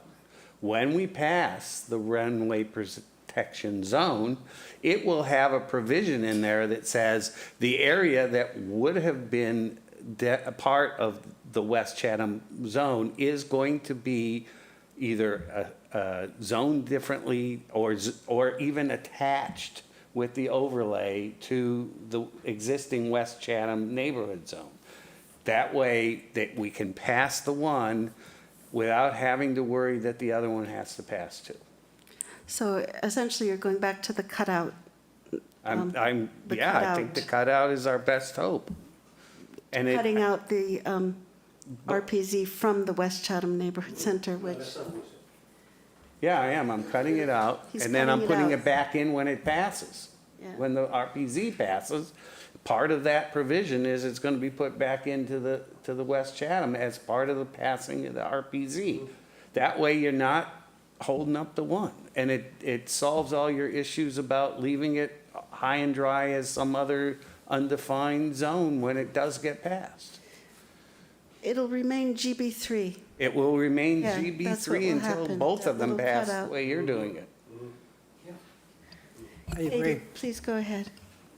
Again, so if we look at the way, if you look at the map, the RPZ, I mean, it's cutting off portions of parcels. And so, again, so then we're creating split zone parcels that will be half GB3 and half West Chatham Neighborhood Center zoning. If that's the path the board chooses to move forward with, then so be it. It just, it's again, it's It's not gonna be easy either way. It's not going to be easy either way, you're right. One is gonna pass. One is gonna pass and the other isn't. Someone doesn't have their mic on. They're letting us know. Thanks, Bob. So I think Roger I wants to just speak. think the thing is, I mean, we can't maneuver the way the way the residents want to vote. And I agree with Bob, they've had it. I mean, it's almost going to be it's not going to work. I mean, we'll have different employees, we'll have new town planners, different board, but the residents, it's not going to happen. Bob's right, it's not, you'll never get it through. Whatever we have to do it after the fact. Has to be said. I would do it now. I really would. What would you do now? Exactly what Bob had said. In other words, you would favor cutting out the RPZ, not including it in the West Yeah, I Chatham. think sometimes we which- just feel we're going to get it through or not. It's not going to happen. Yeah, Especially which not from me. a zoning perspective is not really workable. I think we've heard that. Katie, did you want to comment? It's not an ideal situation from Yeah. a planning perspective. I don't know if if either Jeff or Gloria want to weigh in on, on thoughts on that. But Yeah, please. just, no pressure, but well, and so my suggestion is, why don't we do this? I'd like to take and bring back at the next meeting a map that would show kind of what that would look like. I think you can kind of see it here, what it would look like, but I think just seeing from looking at the boundaries of the entire zone and what would be removed, I think that could be beneficial. And then the other part of it is if there are other properties that are going to be included in the zoning district, we could actually come back with a proposed map showing what it would look like to have the RPZ removed, and then what it would look like to include any of the properties to the north. Yes, okay, I think that's good. I think we want to look at those boundaries. And also, if we could clarify what will happen with the split lots. Because I think what you were suggesting this afternoon is to just cut out the RPZ from the West Chatham Neighborhood Center by boundaries redefinition may not work, because the split lots, it may still be possible to extend the zoning to the whole lot. Is that? Right, so we'll have to take a look, because we do have a split lot zoning provision in the bylaw, and so we'll have to look to see how that would affect those particular lots as well. I mean, Yeah. you'll also have split Yes. structures. Yes, is your mic on, Gloria? I think so. But yeah, you'll also have split structures, like physical it's true. buildings in two We do. different zoning districts. So, Yeah. so Yes, go you ahead. could exclude every property that had that component from our West Chatham, and then they would be added in when we pass the zoning, the airport zone. So, I mean, if that's the real issue, then you would just make the airport zoning bylaw go down from the job lot straight down and not cut over as it does in the red line. And Yeah. that would be the zone that we're then going to pass at some future point to add it to our West Chatham area, but it's not in there now, because it will, if it's in there now, we're not gonna have the west zone passed. But just to play devil's advocate, what if it doesn't pass? What if, what if the RPZ zoning gets to town meeting in West Chatham? So say West Chatham does pass, and then the RPZ gets to town meeting and that doesn't pass. I mean, again, it's still GB3, so it's not necessarily accomplishing the goals. I guess, I'm just trying to, Nobody can build on it.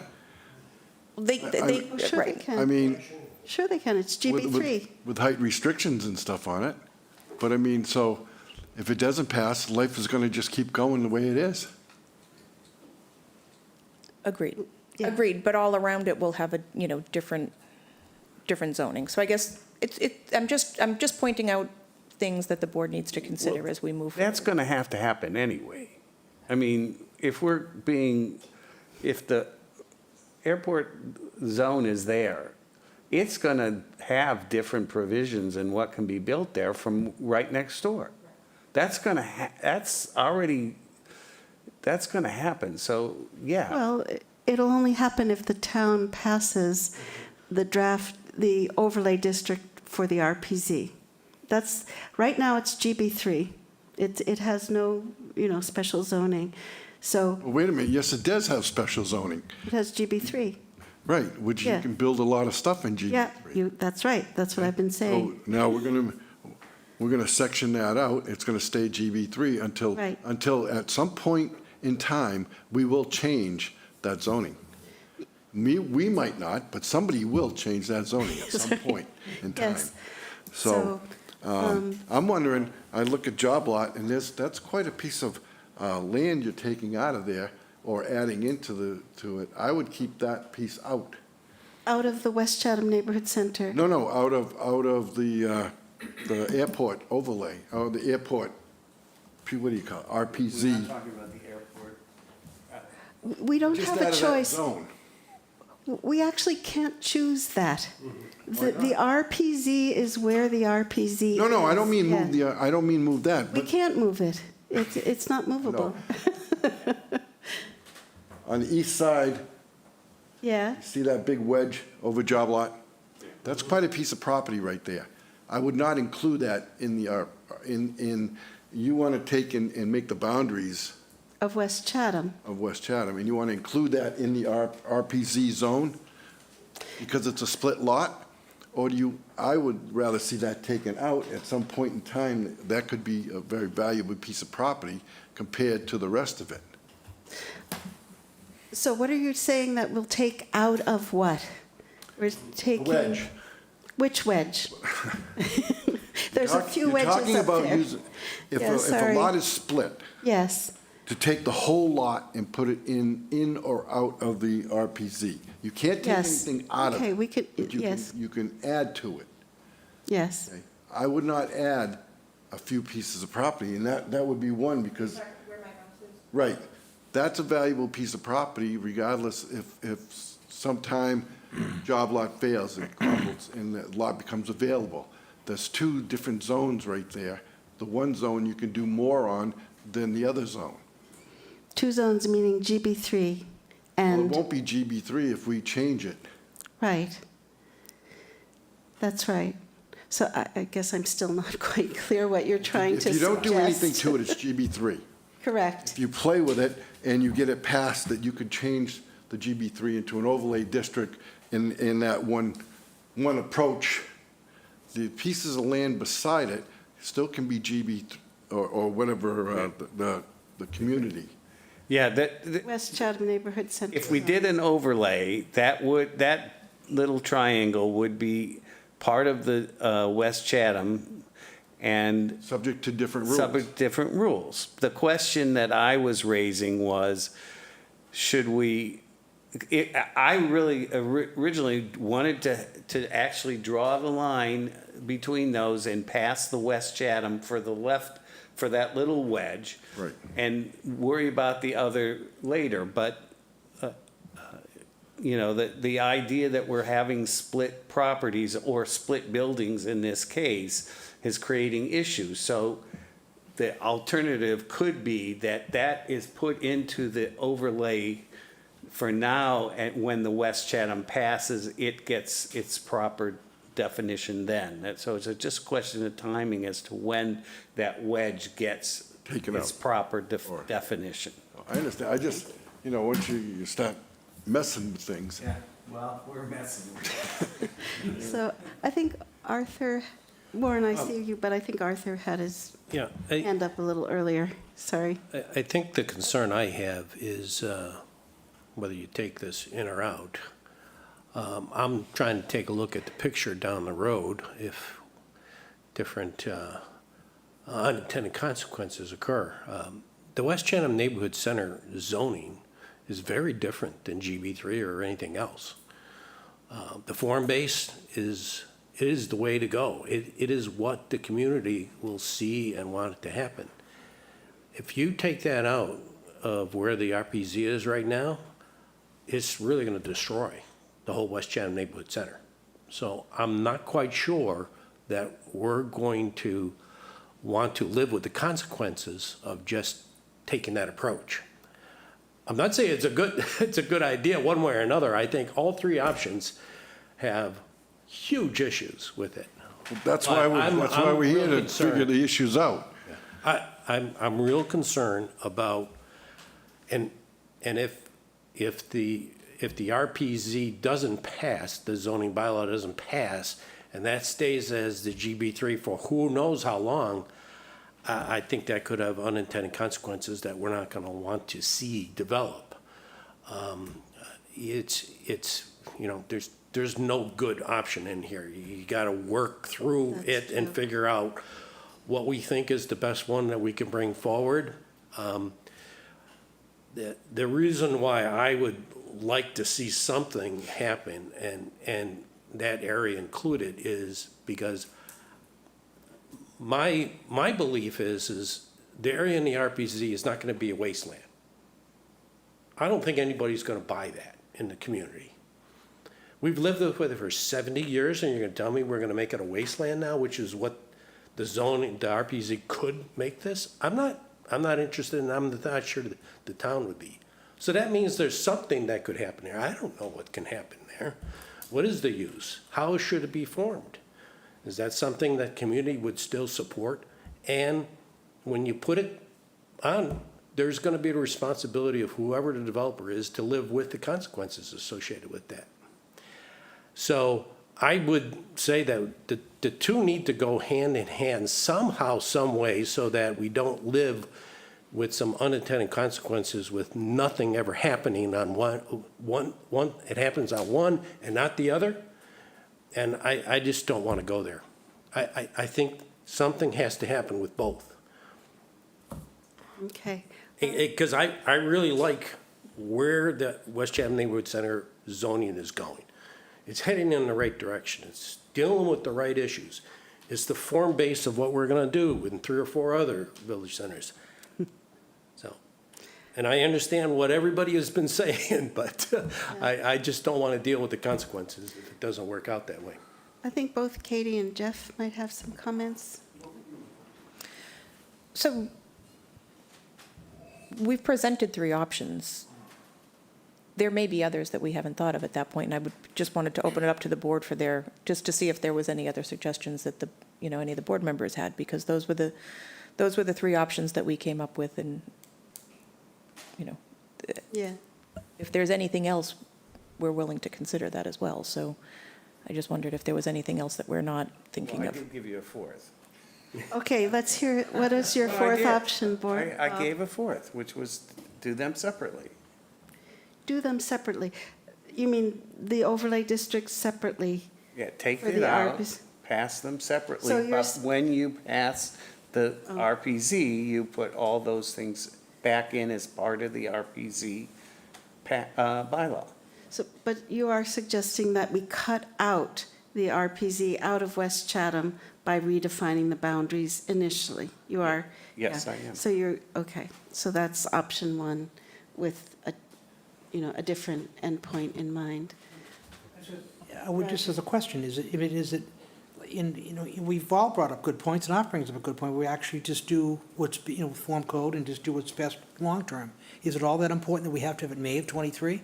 I mean, are we pushing ourselves to just keep on stumbling our way to find out, we'll go to town meeting in May of '23 and it doesn't happen? Because everyone's saying it won't go through, do you want to just do a better job, wait longer to really put it together, and make sure that in May of 2024?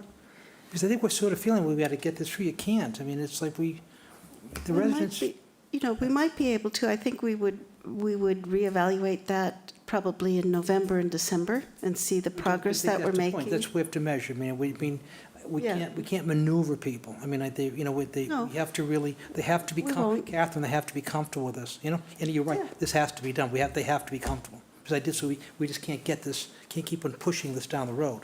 And maybe, that's right, we should do it correctly. We should, and as I say, probably the path of action that we take is to evaluate November, December. Right. You did have a set of dates that Jeff provided, that if we want to meet annual town meeting 2023 for the West Chatham Neighborhood Center zoning, we have to follow this set of dates. It's very similar. It's the dates you've all seen before. We've done it before for the ADU and every other proposed bylaw amendment that we've taken to annual town meeting. Same set of dates.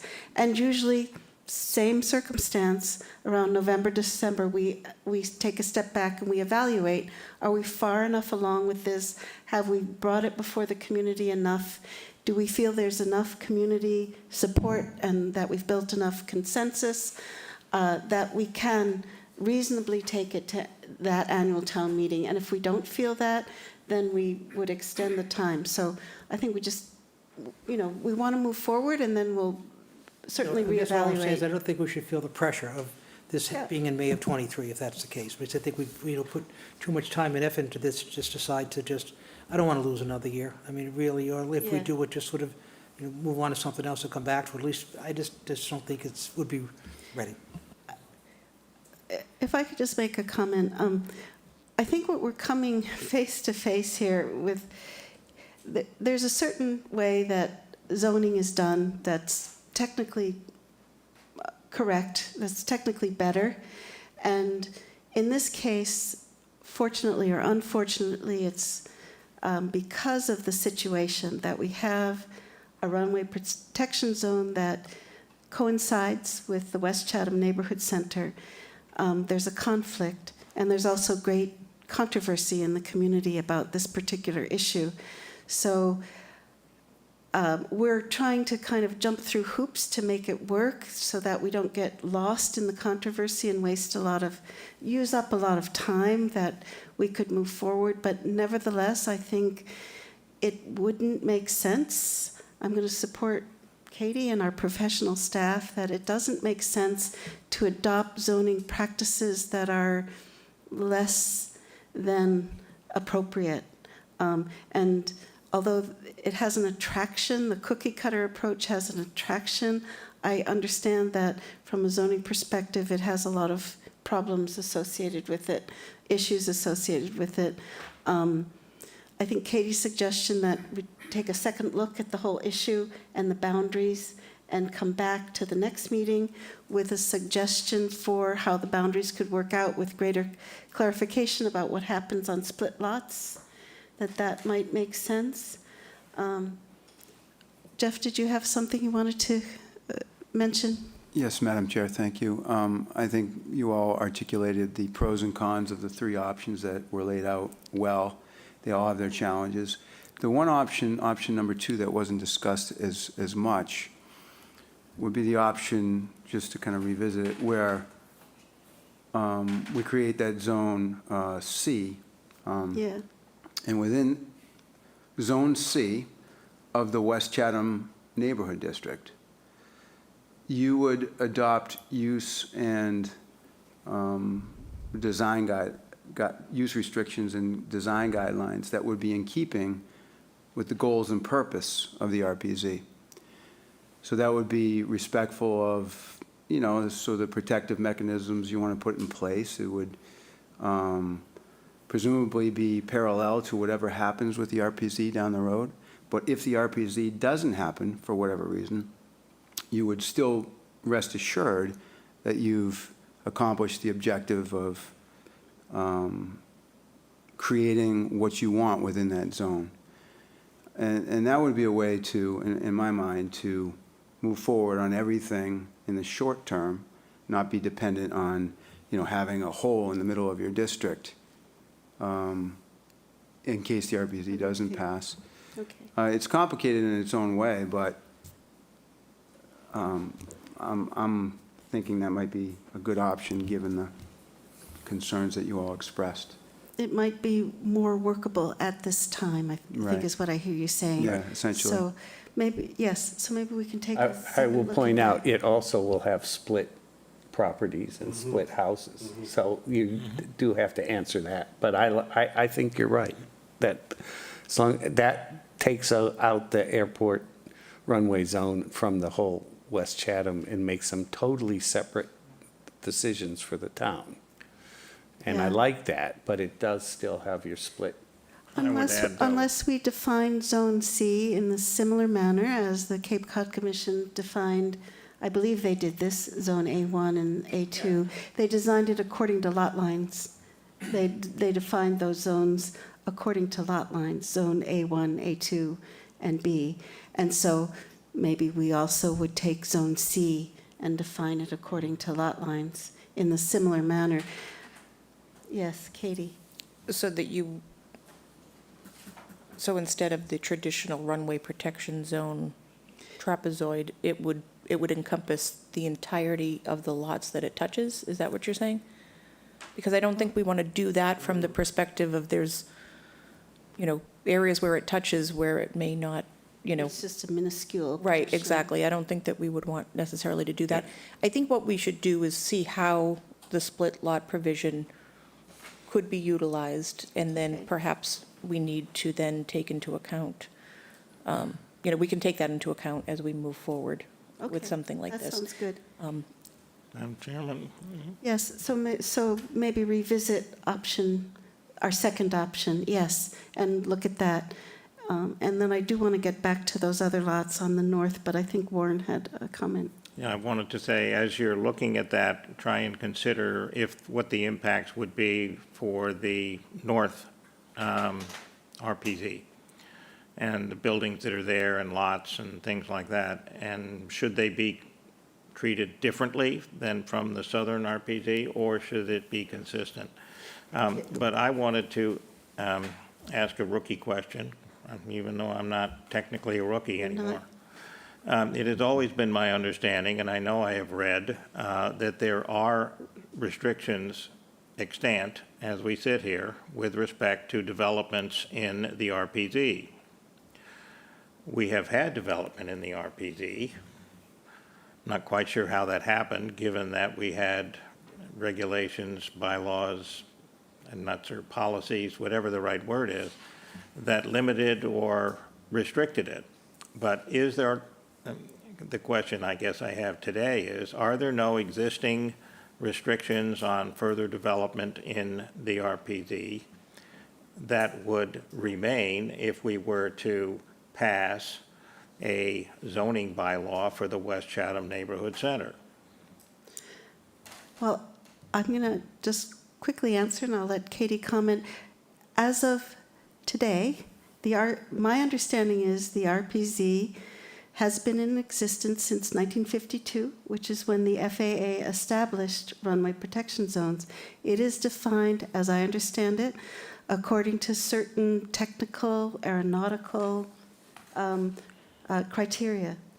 And as I understand it, it is basically in the same location and same dimensions today that it was in 1952. So, No, and I'm it's, not suggesting yes, anything other. let me finish. And so, that being said, I also understand we first initiated zoning in Chatham in 1954. Zoning was globally revised in Chatham in 1987, and there has never been any restricted zoning that pertains to the RPZ in Chatham, never. And there is not now.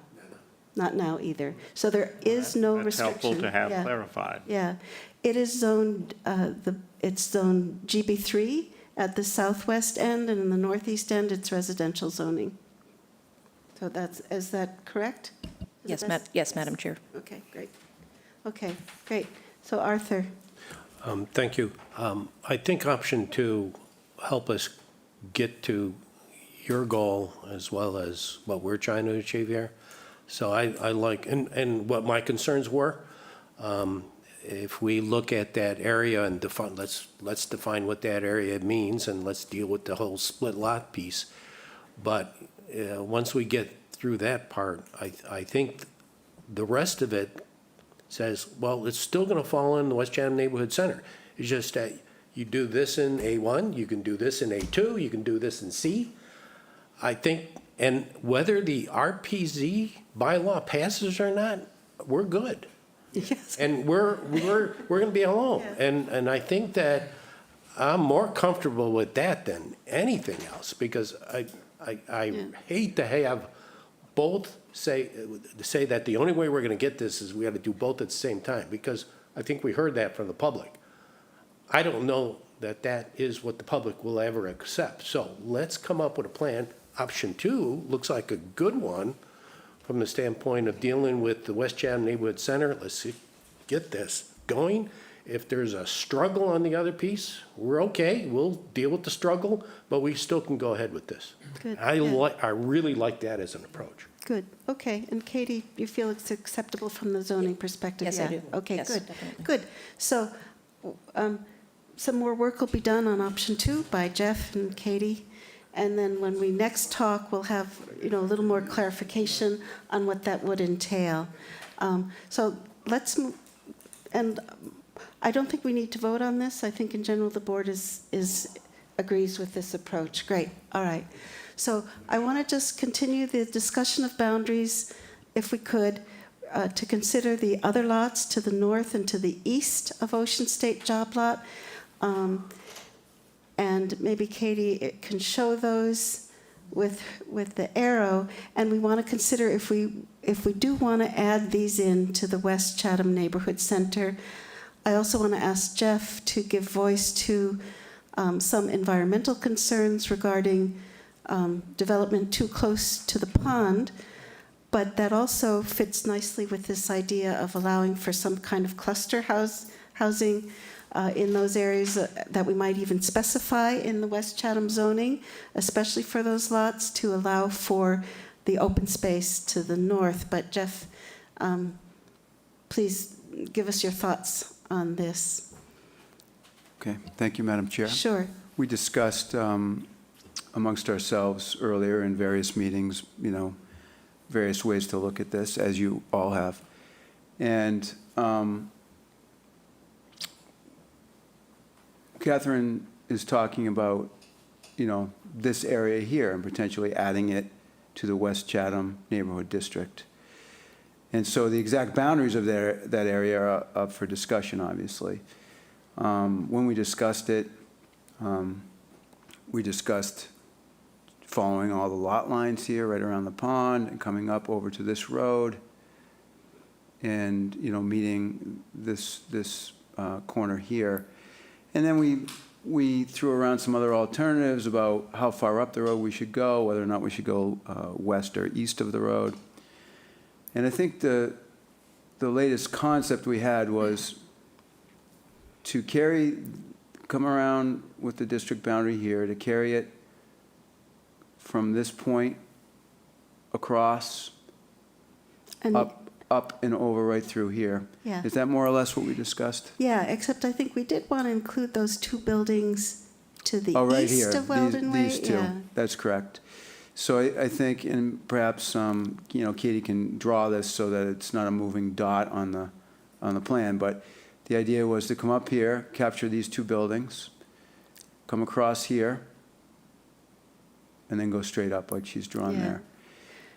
This would help keep us back from the more sensitive areas near the pond where we may not feel inclined, the board may not feel inclined to encourage more intense development, because this is a sensitive area, obviously. It's the wetlands, the string of Yes. wetlands down here. There's an open, very open wooded area here. It's a wildlife corridor, and it's, important to try to preserve that, keeping with some other goals in the LCP and the planning board's purview. But that's sort of that's where we arrived at. And was there anything else that we discussed? No, I there, think you've Catherine? expressed it well. I think maybe, again, just to more closely examine, as Katie mentioned, what the conservation regulations would require, and just what we need to do in that regard of protecting that area. Katie wants to make a comment, because I think we are showing a split lot again. Yeah. Right, and that would be the case. I mean, otherwise, we could, again, define it, specifically with some A1, A2, and B. But first of all, do we want to include these lots or some of these lots? And I guess that's part of the question that we have, and then we can talk about the depth Yeah. at a point in time. I think Mr. Dubus. Most of that is built up or cannot be built on for anything. The housing that you're including there, I don't see them ever changing Yeah. on the easterly side. Then the town owns a big lot that's never going to be developed that I can see. It's a butterfly in a walking path Talking about 1610? right across from Larry's PX, which is That's close, right in there. conservation land, and then to the west of that is 1610. And then, Which is- and then you have Mr. Marsh's piece of land that can be built on, which is Yes. impacted. And then we have the other spots that unless they change their mind, is, you can include them. It doesn't bother me to include them, but the housing to me, is not conducive to include in it when it's gonna stay. One is a pottery shop with a house behind it, or a kiln behind it, and behind that, they're not gonna ever change. In the Cape Fishermen, I don't see them going out of business and changing. That would be a great apartment house, but I don't think they're going. And the houses behind them are Habitat Habitat, houses. yeah. They're not moving. So if you want to include them, that's fine, but to just include them to make the square look better is not, you know, Yeah, we want them to be houses. At least I want them to be houses where they are now, and I don't see interrupting the pond. So, you can change the lot line all you want, but it's still not going to do any different than what we have. We have a very tight situation in West we do. Chatham. Kathy, what is We do. the zoning of And those every time we lots turn now? around, we Are keep they getting slammed by, GB3? you can't do it this, you can't do that. They're residential. Yeah. The lots to the north are residential zoned right now. So, Yeah. well, I got a couple questions. So what would happen to the portions of those properties that are north of that line? Are we subdividing those properties? Are we leaving them out? That are north of the dotted line that Her we're new dotted proposing them. line, yeah. So here's another Well, I mean- Another consideration is we're just considering trying to limit the development that's right next to the pond. However, let's remember that is currently zoned residential. So if we include everything south to the dotted line in the West Chatham Neighborhood Center zoning, which would allow for more dense residential development, what is north of the dotted line is still zoned residential, so someone could still potentially. That's what I'm build a concerned big about. Mega If we- mansion up there. If we zoned it all as part of the West Chatham and had a provision or a special Cluster. area that said, this area needs 80%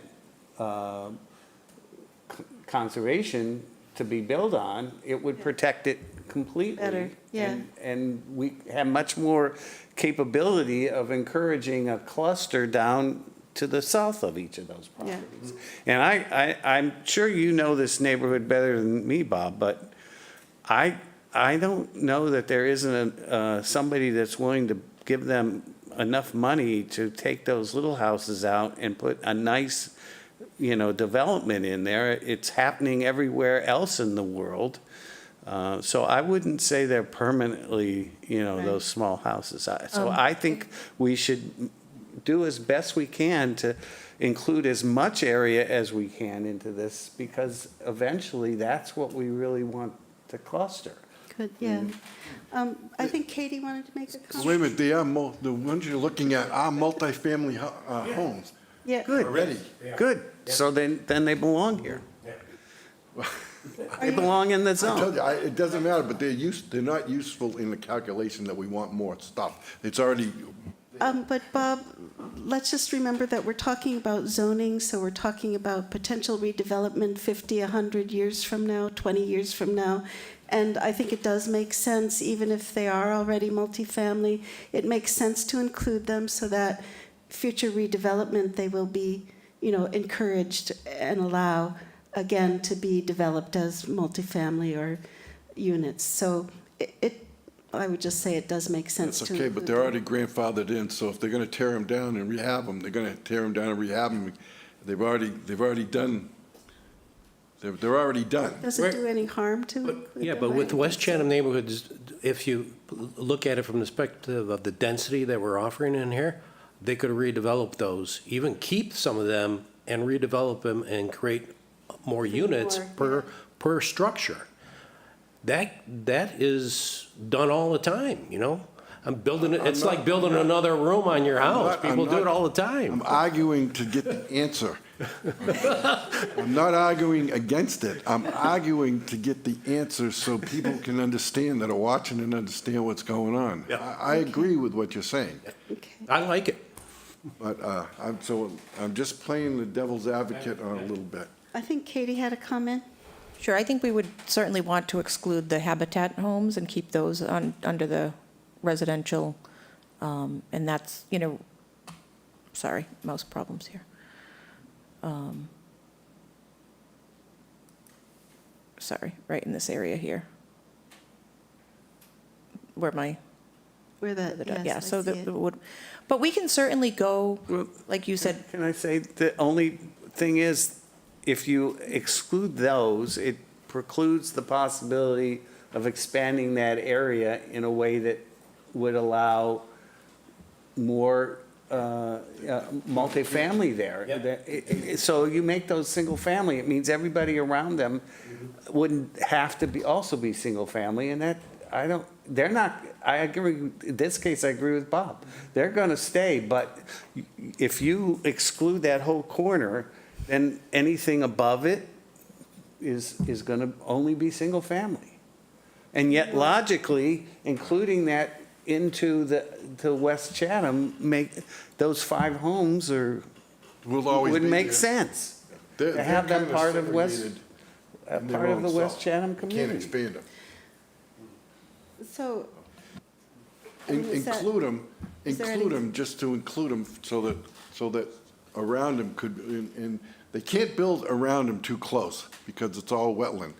but if we include them, then we're making them pre-existing non-conforming, because we're not allowing single-family dwellings in the West Chatham overlay.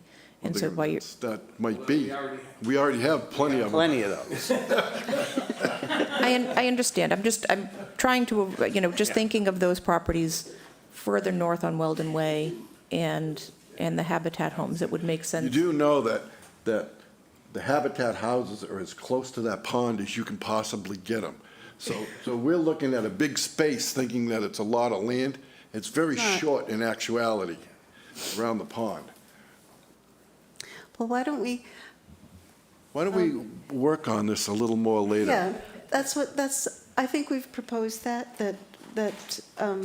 Katie and Jeff are going to try to define an acceptable set of boundaries and an acceptable proposal for Zone C in the West Chatham Neighborhood Center, and also examine the Conservation Commission regulations regarding the land around the pond and see if that's adequate, or if we need to consider anything else regarding those lots in terms of how we define what can be done there and what can't be done there, so that we encourage some development that's to the south, that's closer to Route 28, but we protect the environment that's closer to the pond to the north.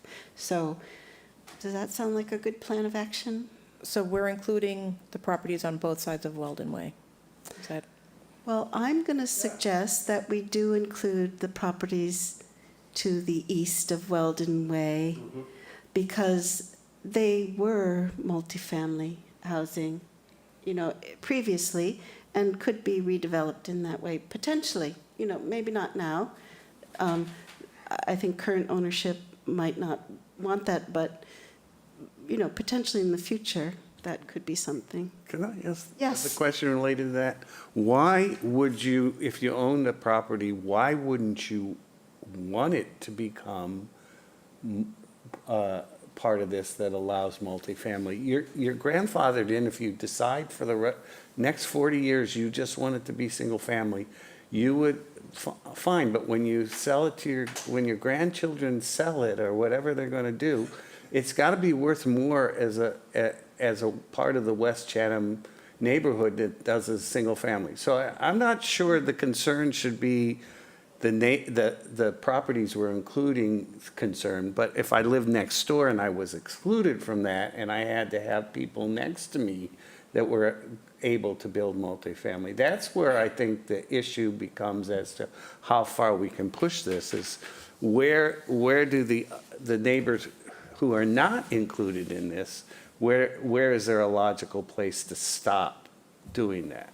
And so I think you should take that into consideration as much as not so much what the people are on there. But I would agree with the houses on the right of the road. I would also agree that we go all the way up to the full extent of those lots. I do think it would be very helpful if we could put on there what the existing conservation protection zones are, where there's never going to be anything built, and then consider the idea that if the rest of those large lots is going to be in the West Chatham Neighborhood Center, we ought to have something in the zoning which would encourage, permit, whatever it is, clustering to the southern part of those large lots, leveraging the size of the lot to create a cluster at the bottom, suitably limited, but that is not possible anywhere else in the West Chatham Neighborhood Center.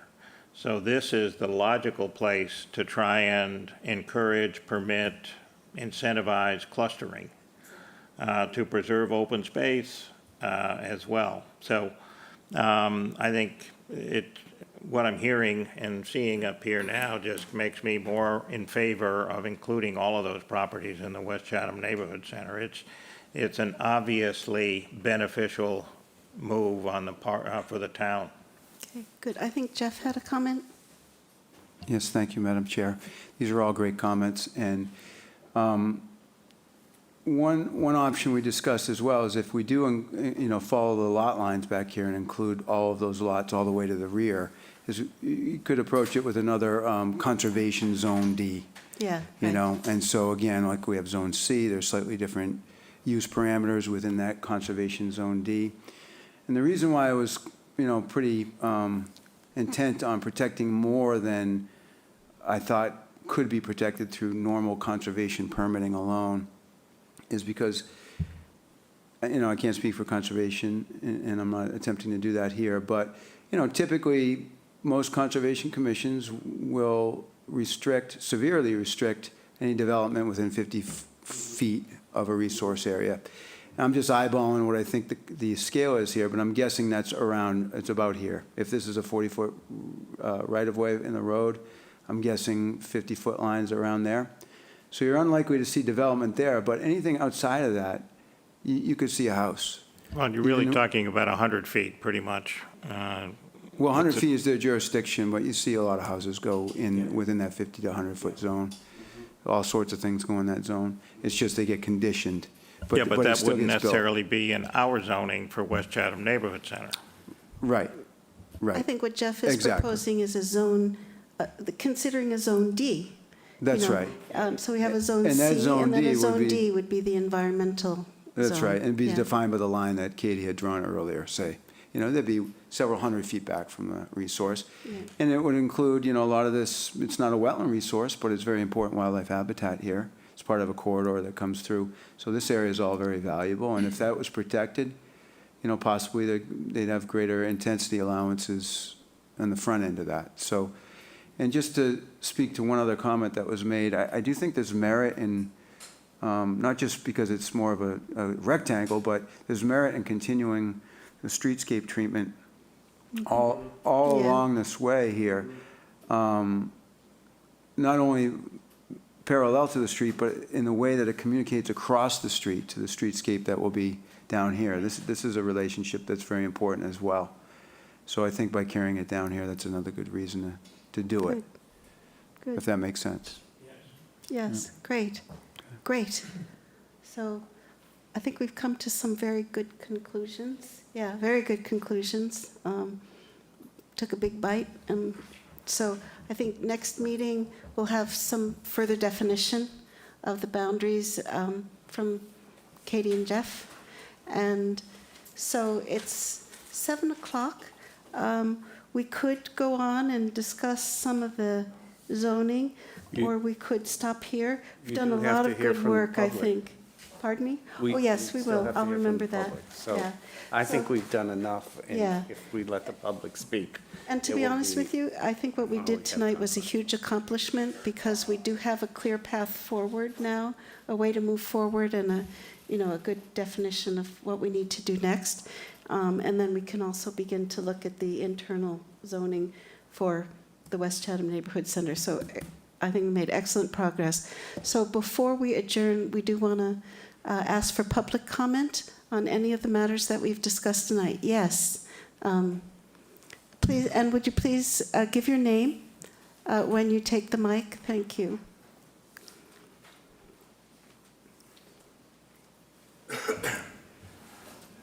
One of these live, I guess there is. My name's Ronald Meservey, and I'm a West Chatham property owner.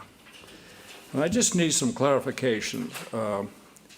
You said that the runway protection zone has been there since, you said 1952 or 62? 52. 62. 52, as I understand it. Again, as I understand it. The runway, 1952. they were runway protection zones, to the best of my knowledge, and I'm not an expert, were created in 1952 by the FAA, and I understand that that's when the runway protection zone in Chatham was put into place. So why are we so concerned about creating an overlay district? What is the purpose of having an overlay district? So, Mr. Reservi, I do need to say that we had to be very specific. The runway protection zone draft overlay district is not on the agenda. We only discussed it tangentially as it relates to the definition of the West Chatham Neighborhood Center boundaries. So we actually cannot discuss the substance of the runway protection zone draft overlay district zoning. We will have meetings in the future where that will be on the agenda, and the board will be specifically considering the proposed draft bylaw amendment for the runway protection zone zoning, but it's not on the agenda tonight, so we actually don't plan to have any substantive discussions in that regard. Okay, I'm sorry, my hearing's not that good, but from what I understand, the overlay district is not necessary. You really don't need to, because you already voted once not to have the overlay district. Is that correct? Mr. Reservi, again, this is something we shouldn't go into this discussion tonight because it's not on the agenda. Oh, okay. We will have meetings in the future where we will discuss specifically the proposed draft bylaw for the overlay zoning district for the runway protection zone that was proposed last spring. We will be discussing that in future. Okay, but tonight it's not specifically on the agenda, so I'm very sorry, but we do need to avoid substantive discussion. All right, I'll save Is that my all arguments. right? I'll save my arguments for that night then. It'll be for the future, yes. Yeah, okay, thank you. Okay, thank you so much. Any other comments from the public? Any hands raised? Madam Chair, we have a guest with their hand raised. A guest. So, yes, I see the guest. There's no name attached to the guest, but if you have your hand raised, could you introduce yourself and please go ahead? Yes, it's Elaine Gibbs. Hello, I try to put Elaine. in my initials, it doesn't accept them. All right. My comments about the RPC are strictly related to the conversation that took place, not in any way about the substance of the bylaw. All right. I think there remains confusion as to why there's development there today, and even though the RPC has been there forever. It's because until 2 years ago, town staff and the various committees ignored it. And it was only when the Airport Commission brought it to your attention because of this increased development proposal did it come to light. The RPC is defined by the FAA. It's not something that can be moved or changed. The dimensions are very clear, okay? And the bylaw is strictly administrative. If you recall, when town council and the FAA and Elaine, actually, I do need to interrupt you. I think you're not giving substantive discussion to the contents of the bylaw, but you are discussing the bylaw per se, and we are avoiding discussion of the bylaw per se tonight for the draft overlay district of the RPZ.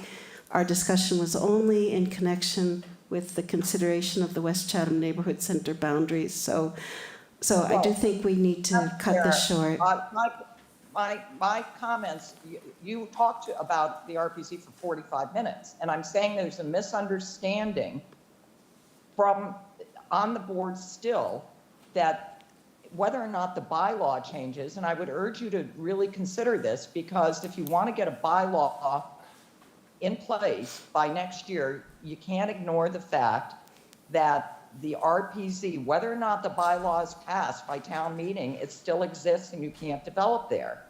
So I would urge you, it's only for future boards so that they don't have to go through this exercise that you folks are going through. And So it's an administrative thing, but it still exists because it's a grant assurance. We took money, and therefore, because it was a contract, the FAA says we can't do this. There was a plane last week, I'm sure you all read about it, that took off, a vintage aircraft. It was only about 75 feet over Ocean State, and then it dipped behind the tree line, and 20 people saw it and thought it was going to crash. And that's why we have RPCs, to protect the people on the ground. I would urge you to do what you have been suggesting, pardon me, and that's to extend your neighborhood center to the north, but I also would recommend you go to the east, further than you have, past the Ancient Mariner, or whatever it's called. The Buckley property is being purchased by the town for affordable housing, and I don't know why you wouldn't include that in it. And I agree with Mr. Wirtschafter's observations that by including it, it makes those properties over the years far more valuable, because it gives more buyers out there the potential to purchase the land for affordable housing. So if you want something passed, I think you should assume there can be no development within the RPC, and then expand the corridor as much as you can to incorporate affordable housing and attainable housing to make it beneficial, to achieve your objectives and make it more beneficial for the people who own the property. Because eventually those businesses that are there, people will die off, and the property will be resold, and it can be affordable housing if you include it. So those are my comments, but Okay. I think there's a great misconception that the RPC is optional. It's not, and the bylaw is simply administrative.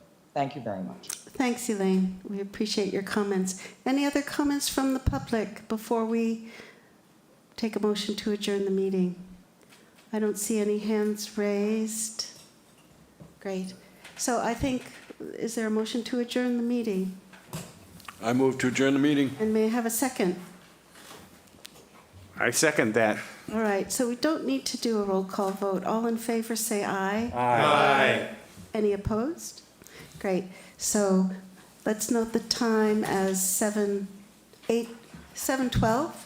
The meeting is adjourned. Thank you, everybody, for your participation, and enjoy the rest of the evening.